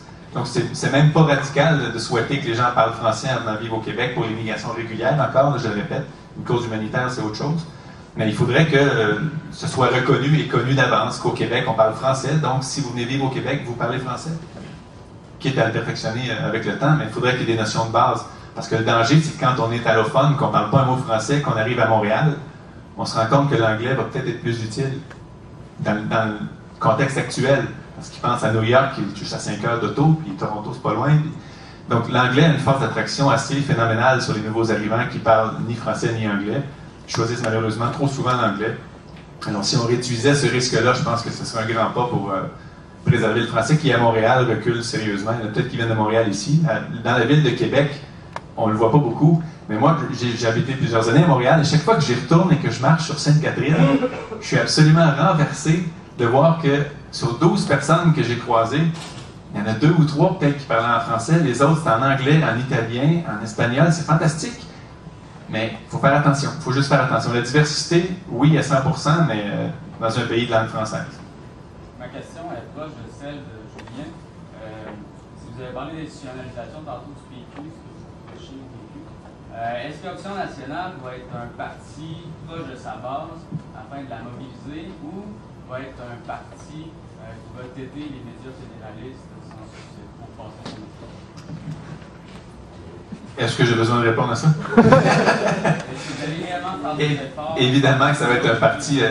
La souveraineté, il n'y a rien de plus peuple, entre guillemets. La souveraineté, on ne la fait pas pour une lubie ou un rêve quelconque. On la fait pour que le monde se développe mieux, puis nos enfants soient dans une meilleure place. Et ça, avant de répondre à votre question, avant d'avoir des enfants, j'ai eu mes 2 premiers enfants cette année, moi, 2 petits jumeaux jumelles, en fait.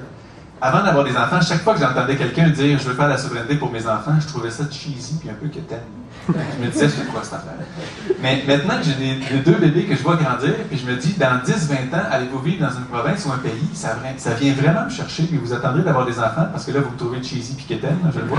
Mais attendez d'avoir des enfants, vous allez vous rendre compte que vous allez vraiment souhaiter pour ces enfants-là qui vivent dans autre chose qu'une province qui se fait imposer ces décisions. » Donc évidemment, pour revenir à ta question, la souveraineté, on fait ça pour le monde qui va nous suivre, puis pour le monde qui est ici en ce moment. Donc, évidemment que ça va être un projet qui est proche du peuple, puis que les gens qui veulent militer et se prononcer vont être tout le temps admis. Ça ne peut pas être autre chose, parce qu'il n'y a pas plus populaire que la souveraineté comme projet, à mon sens. Tout le reste peut être industriel ou stratégique ou médiatique. Mais le fait de dire aux gens, prenez-vous en main et gérez-vous, si tu ne parles pas aux gens à qui tu dis ça, c'est mal parti comme projet. Dans l'émancipation, que le Québec devienne souverain, quelle place vous accorderiez aux populations autochtones au Québec? Ça, c'est un dossier incontournable parce qu'évidemment, quand on parle de souveraineté, les peuples autochtones reviennent tout le temps dans le sujet et avec raison. Et j'ai rencontré Ghislain Picard il n'y a pas longtemps cet été et je lui ai suggéré en fait qu'on se voit parce que moi, j'aimerais bien que la partie de la plateforme d'Option nationale qui traite des peuples autochtones soit rédigée par M. Picard. Parce qu'il n'y a personne qui connaît mieux la réalité qu'eux-mêmes, un peu comme nous au sein du Canada. Évidemment, je voudrais les inclure dans le projet et non leur donner un statut de réserve comme actuellement. Je trouve que des réserves autochtones, moi, c'est la chose la plus laide qu'on a au Québec. Le concept de réserve, c'est purement et simplement de l'apartheid, à mon sens. Et quand je disais tantôt, et Québécois, qui veut être Québécois, et Québécois, qui vit au Québec, moi, je ne verrais pas d'un mauvais œil du tout que tout le monde soit Québécois puis qu'il n'y ait plus de distinction. Est-ce que tu es Abénaki? Est-ce que tu es cubain? Bonjour, Pavel. Est-ce que tu es Québécois de souche? As-tu les yeux bleus ou les cheveux frisés? Ça fait plus de différence à un moment donné. Évidemment, les Autochtones, c'est un dossier, on ne peut pas simplement dire vous êtes Québécois, ça finit là, mais il faudrait négocier un rapprochement de façon beaucoup plus sérieuse qu'actuellement. Il y a eu l'appel des Braves qui a été signé par un gouvernement précédent, qui a été une avancée assez phénoménale. Il n'y a pas grand monde qui a lu ce document-là, mais quand on le regarde et qu'on voit ce qui s'était fait avant, on voit que c'était une avancée assez phénoménale. Donc, ça nous dit qu'il y a vraiment moyen de s'entendre avec les peuples autochtones et que les deux parties gagnent. C'est pas un jeu à somme nulle, comme on appelle en économie. C'est pas parce que le Québec céderait quelque chose ou le Québec gagnerait quelque chose que les Autochtones doivent céder quelque chose ou l'inverse. Moi, je pense qu'il y a moyen de s'entendre. Et, bonne nouvelle, en tout cas dans mon cas particulier, dans Nicolet-Yamaska, le comté que je représente, il y a 2 communautés autochtones, Abénakis. En fait, tous les Abénakis qui restent au Québec sont chez moi, à Odanak et à Wolinak. Et pour la première fois au Québec, la dernière élection, les 2 communautés autochtones ont voté pour moi, qui parlaient de souveraineté de A à Z. Donc, c'est pas des gens qui sont...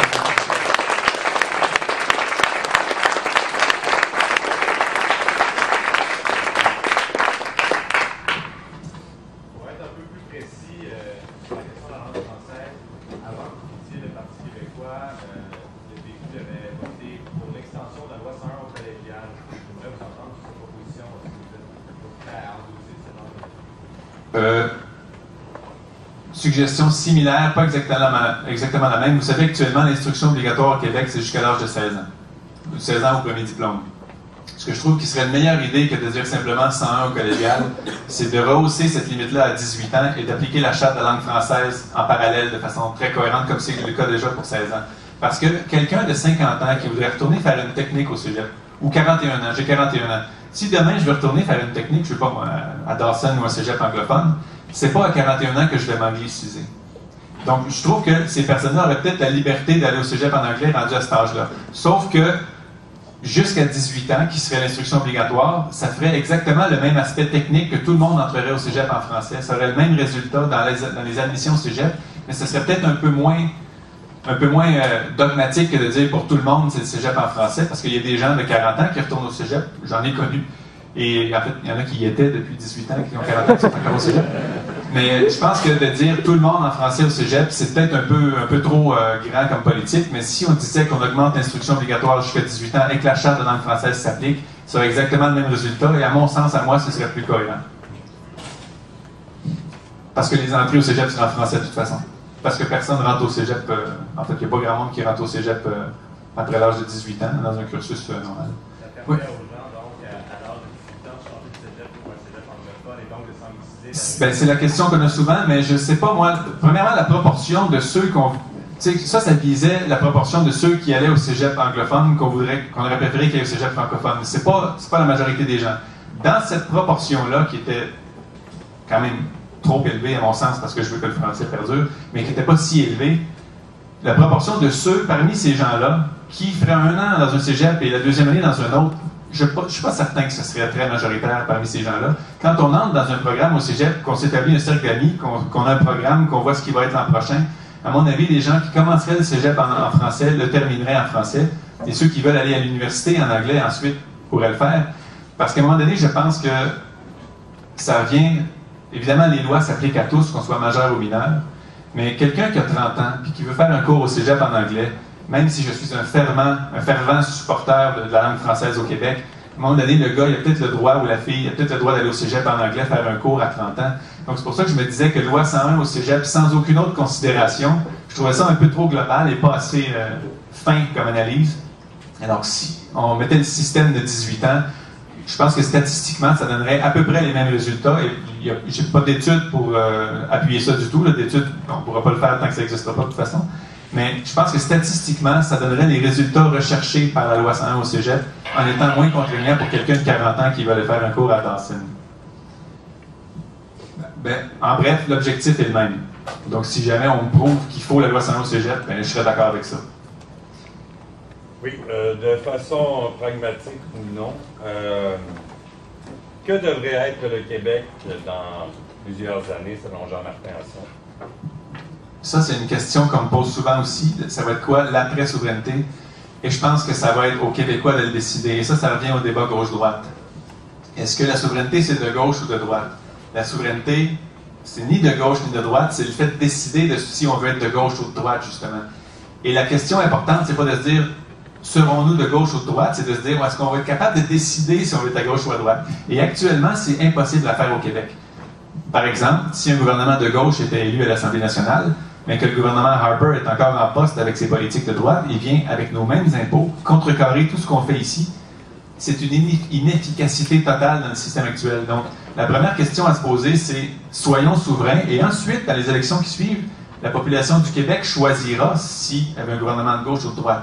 Moi, personnellement, même si j'ai travaillé dans la grosse finance sale à Londres et à Montréal, je suis quelqu'un qui est beaucoup plus social-démocrate que néolibéral, il n'y a aucun doute là-dessus.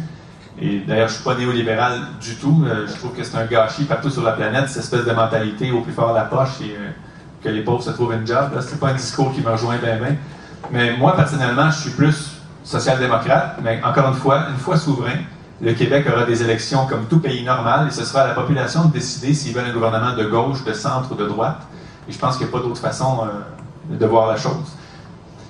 Parce que d'office, si avant de faire ce geste-là, on dit aux gens ça va être à gauche, vous vous coupez des appuis de gens de droite qui sont très souverainistes pour les bonnes raisons, mais qui sont de droite dans leurs valeurs. Je pense pas que c'est à moi de dire que quelqu'un de droite n'a pas raison, tout comme la personne de droite n'a pas raison de me dire que la social-démocratie, ça vaut rien. Donc, ce serait encore une fois très démocratique de dire aux gens, quand vous serez un pays, vous déciderez s'il est à gauche ou non, ce pays-là. Puis je suis sûr que ça va bouger dans le temps. Dans tous les pays du monde, on alterne gauche-droite, on est tanné de telle gang, on va avec l'autre. Chose certaine, le Québec serait enfin un pays normal qui élit un gouvernement qui contrôle tout le développement du Québec. Parce qu'actuellement, comme je vous le disais, on doit dealer en bon français avec un gouvernement ici, un gouvernement à Ottawa, puis souvent, ils ne vont même pas dans le même sens un l'autre. Donc, ça neutralise tous les efforts de développement. Advenant une situation électorale, le PQ prend le dégelé, Pauline Marois démissionne, est-ce que vous envisageriez de vous présenter à la chefferie du PQ? Non. En fait, j'ai déjà dit à un journaliste que je m'y pointerais peut-être, ne serait-ce que pour forcer les autres à parler de souveraineté. Mais je pense que, à ma grande tristesse, moi, j'en ai conclu que le PQ, c'était fini. Et je dis ça pour la simple et bonne raison que si Mme Marois quittait, et encore une fois, je répète, j'ai beaucoup de respect pour elle, c'est pas personnel notre conflit, c'est juste politique. Si Mme Marois quittait, tout l'entourage ne quitterait. Il n'y a pas 200 personnes qui vont quitter en même temps qu'elle. Et je pense que le Parti québécois s'est malheureusement institutionnalisé dans une machine à pouvoir qui est bien moins grave que celle des libéraux, il n'y a pas de doute. Là. Comme je vous disais tantôt, c'est encore le meilleur parti traditionnel au Québec, j'en suis convaincu. Mais je pense qu'on est rendu ailleurs. Et si Mme Marois quittait, ça prendrait un méchant changement de personnel à bien des égards et à bien des niveaux dans le parti pour qu'ils veuillent accepter les changements que la population semble vouloir en ce moment. Il y a des députés à l'intérieur du caucus du Parti québécois qui sont parfaitement d'accord avec ce que je dis là, mais qui essayent de le changer de l'intérieur. La différence avec moi, c'est que moi, j'ai conclu que c'était plus faisable. Encore une fois, je peux me tromper, mais j'ai conclu avec ce que j'ai vu que c'était des efforts vains d'essayer de changer le PQ de l'intérieur, que c'était trop institutionnalisé. Et la course à la chefferie du PQ, s'il y en a une un jour, j'y serai sans doute pas, parce que je pense pas que ce véhicule-là peut repartir de zéro, pour des bonnes et des mauvaises raisons. La bonne, à mon sens, c'est que je l'ai vu de l'intérieur qui était très institutionnalisé. La mauvaise, c'est qu'il y a des gens qui pensent que c'est un vieux parti comme les autres. C'est moins vrai que les autres, mais c'est vrai de plus en plus que le PQ a des réflexes d'alternance qui ne devraient jamais s'être installés. Et vous savez, même René Lévesque lui-même disait que le Parti québécois devrait avoir une durée de vie limitée qui dépasse guère une génération. On est rendu à 43 ans d'existence, c'est plus qu'une génération, ça. Donc même René Lévesque lui-même, qui a fondé le PQ, disait que le parti devrait disparaître après une génération parce que sinon il s'encroute, il s'institutionnalise puis il devient une parodie de ce qui était au début. Et je pense malheureusement qu'on voit poindre le début de cette dynamique-là au Parti québécois. Le Parti libéral, on n'en parle plus, il est séculaire, donc c'est pourri à la racine, cette affaire-là, il n'y a pas de doute. Et donc, c'est ma réponse longue à cette question-là.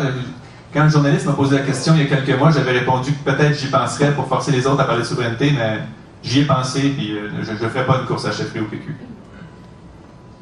Quel rôle auront les syndicats dans un Québec indépendant? Piqueté. Les syndicats sont nécessaires dans... Je l'ai dit, je suis social-démocrate, donc le fait qu'on soit une société relativement plus syndiquée qu'ailleurs dans le monde, moi j'en suis fier parce que je pense que c'est des gains, les avancées des syndicats, mais il y a tout le temps un balancier. Il y a certains dossiers dans lesquels les syndicats ont des abus, comme il y a certains dossiers dans lesquels une corporation ou un patron fait des abus clairs. Je vous dirais que c'est à la pièce, moi, que je juge ça. Certains dossiers où j'ai le goût de sortir avec la pancarte dans la rue, je l'ai déjà fait d'ailleurs pour aller appuyer les syndiqués. Il y en a d'autres où je trouve que recouvrir un édifice d'autocollants, c'est pas la meilleure tactique non plus. Donc je pense qu'il y a des abus partout, mais les syndicats sont nécessaires dans toute société évoluée, parce que dès qu'il n'y a pas de chien de garde d'un côté ou de l'autre, il y a des abus du côté qui n'est pas surveillé. C'est la nature humaine, ça. Donc les syndicats doivent être forts, mais doivent être respectueux de ce qui se passe aussi, des lois et des autres communautés. Oui, monsieur, une question plus de l'ordre mécanique. Justement, le Parti libéral, c'est un parti vieux qui je comprends ce que vous voulez faire, je comprends que vous voulez faire une nouvelle image à soulever, que c'est votre objectif principal. Mais en présentant un nouveau parti touriste, et vous pouvez répéter cela avec quoi on vous casse les oreilles depuis que vous êtes présenté, vous ne pensez pas qu'en vous présentant, vous allez être un nouveau bâton dans les roues de ce processus-là, pire encore, pas un bâton rouge, un bâton bleu, et que ça va rouler à ce processus-là? Ben, comme je disais tantôt, je pense que le vote souverainiste n'avait pas besoin de moi pour être divisé. S'il y avait des élections maintenant, les souverainistes voteraient pour 4 voire 5 partis différents. Donc il y a déjà un manque quelque part d'une option claire pour les souverainistes qui veulent voter pour la souveraineté. C'est ce qu'on espère amener. Et comme je l'ai dit, on va être en permanence ouvert à travailler avec ceux qui vont avoir le même message que nous. Donc si les partis qui sont censés être souverainistes, mais ne le sont plus actuellement, redeviennent souverainistes avec un message clair de « on veut faire ça », ben, il n'y en aura pas du tout de division entre nous deux.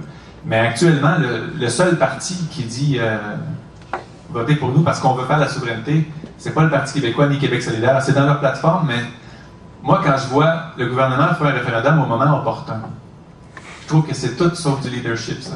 De dire, si un jour le vent me souffle dans le dos et que les gens réclament la souveraineté, je vais vous la faire. C'est pas ça un leader. Il faut expliquer sans arrêt pourquoi on devrait être pour la souveraineté, au risque de perdre une élection. Un vrai chef, pour moi, il n'a pas peur de parler de son option au risque de perdre. Et non de pas trop en parler pour gagner, puis ensuite revenir avec le sujet. Et actuellement, c'est pas ce que je vois à la direction du PQ. Leur parler de défaite en parlant de souveraineté, vous pouvez être certain que ça va être rejeté du revers de la main, ce ne sera même pas considéré dans les options, même si ça ferait avancer la souveraineté dans les intentions de vote un petit peu. Ce qu'ils veulent, c'est le pouvoir. Eux, leur mentalité, et ils ont peut-être raison, encore une fois, je n'ai pas la vérité, leur mentalité, c'est qu'il faut accéder au pouvoir à tout prix d'abord et ensuite faire la souveraineté. Sauf que quand c'est comme ça qu'on pense, les réflexes de toujours garder ou reprendre le pouvoir, on devient un politicien professionnel et souvent il y a des bonnes décisions à prendre pour le bien fondé de la cause qu'on ne prend pas parce que le timing ponctuel demande autre chose politiquement ou stratégiquement. Et c'est quand on commence à calculer en politique qu'on n'est plus un vrai, à mon avis. Quand on commence à se dire c'est quoi la meilleure stratégie actuelle pour dépasser les libéraux et couper l'herbe sous le pied à Legault, c'est plus de la pensée à long terme pour le bien collectif, ça c'est de la pensée à très court terme pour le bien partisan d'un véhicule politique. Et c'est ça qu'il faut changer au Québec, à mon avis. En demeurant réaliste, évidemment. Au niveau de l'organisation, c'est quoi votre plan de match? C'est-à-dire dans les régions, comment vous allez vous étendre du moment où le parti sera officiel? Ben, depuis mon retrait du caucus et depuis l'annonce qu'il y aurait une option nationale, j'ai reçu des emails de plusieurs centaines de personnes et des messages et des appels de partout au Québec. La première étape, c'est évidemment d'être reconnu comme un parti. Ce qui va venir, tout est enclenché. Je vous le disais, on attend la réponse du directeur général des élections qui devrait prendre quelques semaines, voire jusqu'à 2 mois. À partir de ce moment-là, quand le parti va être établi et en règle, il va pouvoir faire du financement, va pouvoir avoir des exécutifs, des candidats, va pouvoir vendre des cartes de membres. Là, on va commencer à organiser tout ça, mais pour l'instant, évidemment, on recueille tous les noms, les gens, on recueille toutes les intentions de nous aider, mais pour l'instant, de par la loi électorale, il faut attendre d'exister avant de faire quoi que ce soit. Mais ça va débloquer assez vite quand on va être reconnu comme parti, parce que, comme je vous disais, on a déjà reçu quelques centaines de noms et de personnes qui veulent nous aider là-dedans. Et d'un peu partout au Québec, évidemment. Région de Montréal, plusieurs, mais de toutes les régions administratives du Québec. C'est vrai que le parcours de l'évêque est inspirant. On peut le suivre, mais ça a pris quand même 3 mandats en je pense que c'est une erreur de se présenter peut-être dans la tête du PQ. C'est pas plutôt les personnes qui changent, qui font le parti? Ben, c'est pour ça que je disais bonnes et mauvaises raisons. Les bonnes raisons, ce serait celle-là. On revient, on change de parti. Mais dans la perception populaire, il y a une image que le PQ, c'est un vieux parti. Comme le Bloc se faisait appeler un vieux parti alors qu'il était plus jeune que le NPD qui est tout rempli. Quand les gens pensent au Parti québécois, ils pensent à René Lévesque, Jacques Parizeau, évidemment, mais aussi à Mme Marois, François Gendron, des gens qui sont là depuis qu'on ouvre la télé et qu'on voit des politiciens depuis qu'on a des souvenirs, c'est les mêmes au PQ. Donc il y a une certaine image de vieux parti. Ça, c'est, comme j'ai dit, bonnes et mauvaises raisons, c'est peut-être pas vrai que le parti ne peut pas se renouveler, mais je pense que dans l'imaginaire collectif, le PQ est devenu un vieux parti. Et quand je dis à tort et à raison, j'ai vu des cas particuliers où la décision qui était prise était clairement stratégique et partisane plus que pour le bien collectif. Sans mentionner l'amphithéâtre ici, là. Je pense pas que c'était un calcul pour le bien du peuple, ça. C'est un calcul pour avoir des votes de plus dans la région de Québec. Comme je vous dis, c'est pas ça qui m'a amené à quitter le PQ, mais ça m'a vraiment pas retenu non plus. J'ai trouvé ça complètement ridicule comme tactique. Et on s'en justifie encore. Ils justifient encore, ils n'admettront jamais leur erreur. Donc, comme je vous le dis, il y a de la relève fantastique au PQ. Je l'ai dit au tout début, j'ai des collègues que j'adore dans ce parti-là. Je ne les nommerai pas ici, j'ai peur d'en oublier, puis ils sont tous très rancuniers. Donc, mais j'ai des collègues que j'adore dans ce parti-là et eux représentent l'avenir de la politique, mais je pense qu'ils ne sont plus dans le bon véhicule. Parce que le Parti québécois a vraiment acquis des réflexes de machine à pouvoir. Et je le répète, s'il y a des élections demain et que je n'étais pas prêt, j'espère que le PQ va rentrer devant Legault et devant les libéraux. Mais ce serait un moindre mal, parce que ma crainte, c'est que le Parti québécois reprenne le pouvoir pendant 1 ou 2 mandats et ne fasse pas la souveraineté. Et ça, ce serait pire, je pense, psychologiquement pour la population du Québec, de voir un véhicule soi-disant souverainiste gérer la province sans faire la souveraineté. Je pense que ça, c'est pire pour la cause que d'attendre un tour de plus qu'un parti qui veut vraiment faire la souveraineté gagne le pouvoir. Donc c'est pour ça que j'ai pas d'intérêt personnel, moi, à revenir au PQ. Parce que selon ce que j'ai vu, le PQ, reprenant le pouvoir, ne fera pas la souveraineté dans son prochain ou ses 2 prochains mandats. On a beau avoir la meilleure organisation, le meilleur chef, le meilleur programme, si on n'a pas de médias. Au Québec, la situation des médias, on s'en rend que les réalistes, Patrick Bourgeois, que le RRP a démontré clairement que... Oui, les médias sont pas très sympathiques à la cause souverainiste, c'est clair. Il y en a qui sont moins opposés carrément. On peut mentionner Québécois qui est peut-être moins réfractaire à la souveraineté que Jessica, par exemple, la presse. Sauf que Québécois, actuellement, si vous faites une petite revue de presse, vous allez voir qu'ils ne semblent pas détester M. Legault du tout. Là. Ils sont assez proches l'un de l'autre, je pense. Donc, les médias traditionnels sont un obstacle, je pense, pour la souveraineté, parce qu'ils ne vont jamais mettre de l'avant les bons points, puis ils vont mettre de l'avant les chicanes tout le temps. Mais les nouveaux médias que personne ne contrôle, les blogs, les sites web, les publicités virales sur YouTube, tout ça, ça doit être une de nos forces. Et les jeunes artistes que je connais qui sont très versés là-dedans sont pour la plupart souverainistes, ce qui est une bonne arme pour nous. Donc les médias traditionnels, je pense qu'on peut faire l'hypothèse que ça va être malgré eux qu'on va faire la souveraineté. Mais tout ce qui est nouveaux médias non contrôlés et que chacun peut utiliser à sa guise, c'est une arme qu'on a pour le projet. Je pense qu'il va falloir pas en abuser, mais en faire très bon usage. Je suis compositeur aussi. Je parlais tantôt des enfants. Moi, je suis venu ici m'entendre avec ma fille qui va être majeure dans un mois. Je suis en hostel. Salut. Elle s'instruit. C'est bon. Oui, dans le fond, on parle de souveraineté. Tantôt, on parle de la dérive du PQ. Moi, ce que je me pose comme question, c'est si un nouveau parti comme Option nationale met de l'avant-plan, là, son projet de constitution, le pilier central, c'est la souveraineté. Dans le fond, comme le fait le PQ dans ses débuts, où il ralliait plusieurs personnes de différents milieux, tout ça, et avait comme moment fondateur la souveraineté. Est-ce que vous n'avez pas peur que, justement, les divergences d'opinion au sein d'Option nationale puissent en arriver à une dégradation d'Option nationale, comme le PQ en est arrivé à cette dégradation, et de pas plutôt tout simplement privilégier la souveraineté à l'intérieur d'un projet de pays plus global? Ça vient la question, est-ce que la plateforme devrait simplement être « on veut faire la souveraineté puis rien d'autre dedans ». Je pense qu'il faut que ça demeure très clair que le projet central du parti, c'est la souveraineté, mais il faut parler d'autre chose aussi, parce que réalistement, la population du Québec, dans une plateforme qui ne dirait même pas un mot sur la santé, l'éducation ou les structures publiques, il n'y a pas grand monde qui suivrait ça les yeux fermés, je pense. Il n'y a que les souverainistes fortement convaincus, déjà convaincus, et ils ne sont pas 50% de la population en ce moment. Je pense que les gens ouverts à la souveraineté sont majoritaires au Québec, mais ceux qui ont déjà été convaincus puis qui ont déjà vu par A plus B qu'on doit être souverain, je pense qu'il reste à les conquérir, ces gens-là, je pense. Et sur la plateforme, celle d'Option nationale va sans doute être la plus courte des partis politiques, la plus brève, la plus concise.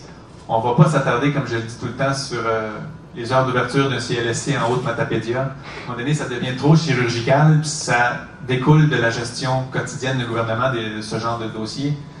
Ça va être une plateforme qui va vraiment droit au but dans des grands secteurs comme les ressources naturelles, la gratuité scolaire, le système de santé, faire face au lobby médical, des choses comme ça. Mais ce ne sera pas une plateforme qui va pouvoir être étampée clairement de gauche ou de droite, puis la souveraineté va être omniprésente de A à Z dans la plateforme, mais en parlant quand même de tous les secteurs d'activité qui intéressent les gens puis qui les touchent au quotidien. Et toujours, l'important, c'est de faire le lien entre la souveraineté et notre capacité de bien régler tous les problèmes qui touchent les gens. Ce qu'on appelle les vraies affaires. Là. Les radios de Québec, là, cette expression-là, c'est au 30 secondes, les vraies affaires. Bien, les vraies affaires, là, si on veut les régler, les vraies affaires, il faut être capable de les régler. Puis la seule façon d'être capable de les régler selon nos valeurs, c'est d'être souverain et de contrôler tous nos impôts, voter toutes les lois qui nous régissent et signer nous-mêmes tout ce qui nous lie aux autres peuples du monde. C'est aussi simple que ça. Donc, il faut tout le temps rattacher les vraies affaires à la souveraineté. Oui?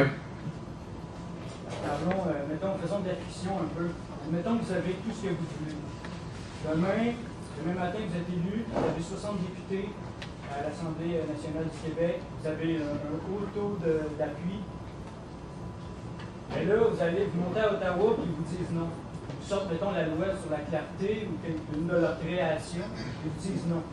Qu'est-ce que vous faites? Bien, tout d'abord, la loi sur la clarté, la fameuse loi sur la clarté, il faut se souvenir que c'est une loi. Hein. C'est une loi qui ne vaut pas plus que l'heure de collecte des déchets municipaux dans telle ville. Donc c'est une loi. Et son auteur, d'ailleurs, Stéphane Dion, c'est pas dû à personne. Mais pour répondre à votre question... D'accord, vous dites, je ne reconnais pas votre loi. Non, mais... On vous met sous tutelle, on vous envoie l'armée canadienne. Pour répondre, on va en venir à l'armée. Pour répondre à votre question, les fois dans l'histoire du Canada où le Québec avait un appui populaire pour quelque dossier que ce soit, le Québec a obtenu ce qu'il voulait. Et là, je référence jusqu'à Duplessis. Quand il a dit on va avoir un rapport d'impôt au Québec, le peuple était derrière lui, le fédéral a dit vas-y. Quand Bourassa, un autre fédéraliste, a dit la TPS, la taxe fédérale, c'est le Québec qui va la percevoir ici chez nous, c'était après Meach, le fédéral n'a pas eu le choix d'accepter parce qu'il y avait un appui populaire en faveur de ça. Donc si jamais par mandat électoral très clair, on nous dit allez chercher impôts, taxes et traités à Ottawa, le fédéral n'aura pas vraiment le choix de négocier ça parce que sinon, c'est quoi l'alternative? C'est que ça crée une espèce de dynamique à la Meach, à l'époque, et la souveraineté va augmenter très, très fortement. Et je pense que, moi, si on avait fait un référendum en 96, là, après qu'on ait découvert que ça avait été complètement volé, fraudé, je suis sûr que ça passait. Quand le peuple se réveille et réalise qu'il se fait avoir, le momentum est tellement fort que le fédéral n'a pas le choix de dire oui. Et quant à l'armée, moi, je suis convaincu qu'il n'y aura jamais un tank qui va rouler au Québec si jamais le peuple du Québec se dit oui. Jamais de la vie. La crise d'octobre, c'est une autre affaire. Là. Il y a eu des enlèvements et tout ça, puis même, je pense qu'il y a eu de l'abus. Il n'y avait pas besoin de tank puis d'arrêter des centaines de personnes sans mandat. Je suis convaincu que jamais le Canada n'enverrait des tanks ici, et je suis convaincu même que les États-Unis n'accepteraient jamais qu'il y ait une guerre civile à côté de chez eux. Il n'y en serait même pas question. Ça revient à la question de l'armée. Est-ce que le Québec devrait en avoir une armée comme pays souverain? Moi, personnellement, je pense qu'on devrait avoir une force d'intervention civile, appelons-la pas militaire, là, un genre de casque bleu civil, pour, par exemple, des inondations ou des choses comme ça. On a vu le Saint-Jean-sur-Richelieu récemment, c'était assez clair. Mais ce qu'on appelle l'évolution dans l'humanité, là, ça n'arrive pas tout seul. Ça arrive qu'à un moment donné, il y a des leaders, des gens qui se disent « ça, il faut que ça change ». Puis il y a des pays dans le monde qui ont commencé à dire « on n'en veut pas d'armée », puis ils ne se sont pas fait envahir aucun de ces pays-là. L'exemple le plus proche, c'est le Costa Rica, qui est dans une zone géopolitique beaucoup plus mouvementée que chez nous, et qui est le pays le plus prospère de toute la région et qui n'a pas encore été envahi. D'ailleurs, le président du Costa Rica a reçu le Nobel de la paix pour sa décision de ne plus investir dans l'armée.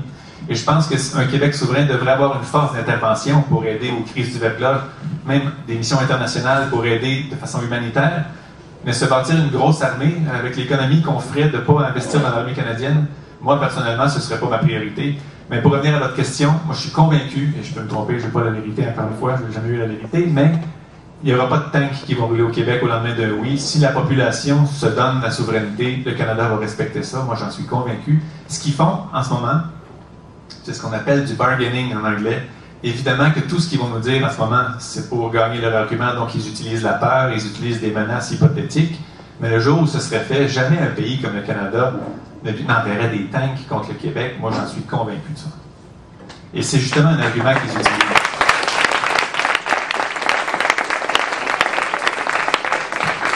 Quant à l'armée québécoise, je me suis toujours dit que les États-Unis ne laisseraient jamais un autre pays envahir un voisin et que si un seul pays essayait de nous envahir, ce serait les États-Unis, puis s'ils le faisaient, on n'aurait rien à dire parce qu'ils sont bien trop puissants.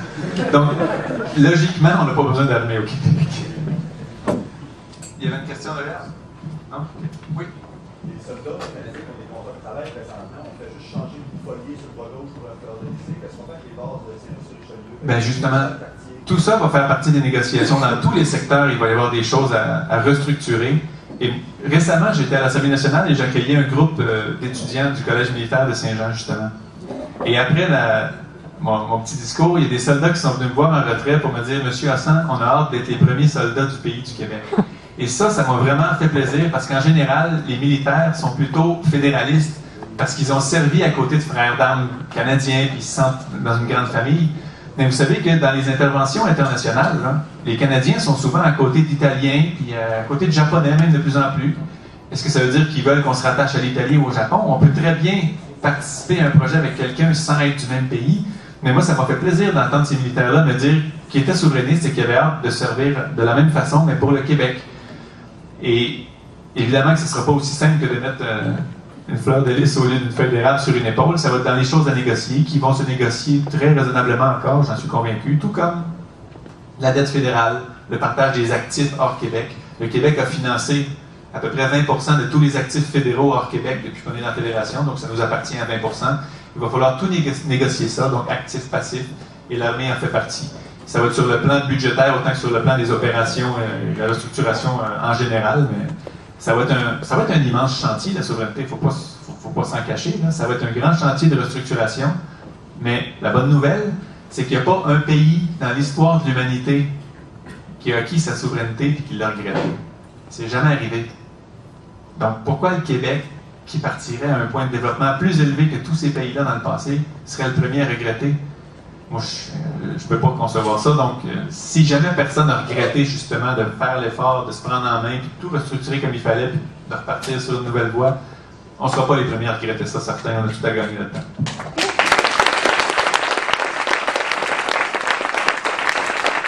J'ai dépassé de 20 minutes.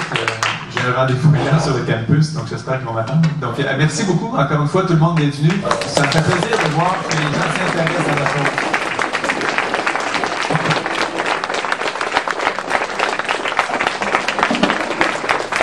Alors, merci beaucoup, M. Beauchamp. Merci à mon caméraman, Stéphane Boulanger. Merci à mes collaborateurs, Benoît Arsenault, Vincent Gabriel Langlois. Et je vous invite tous à rester. On est libre jusqu'à 14h de rester dans le local. Merci.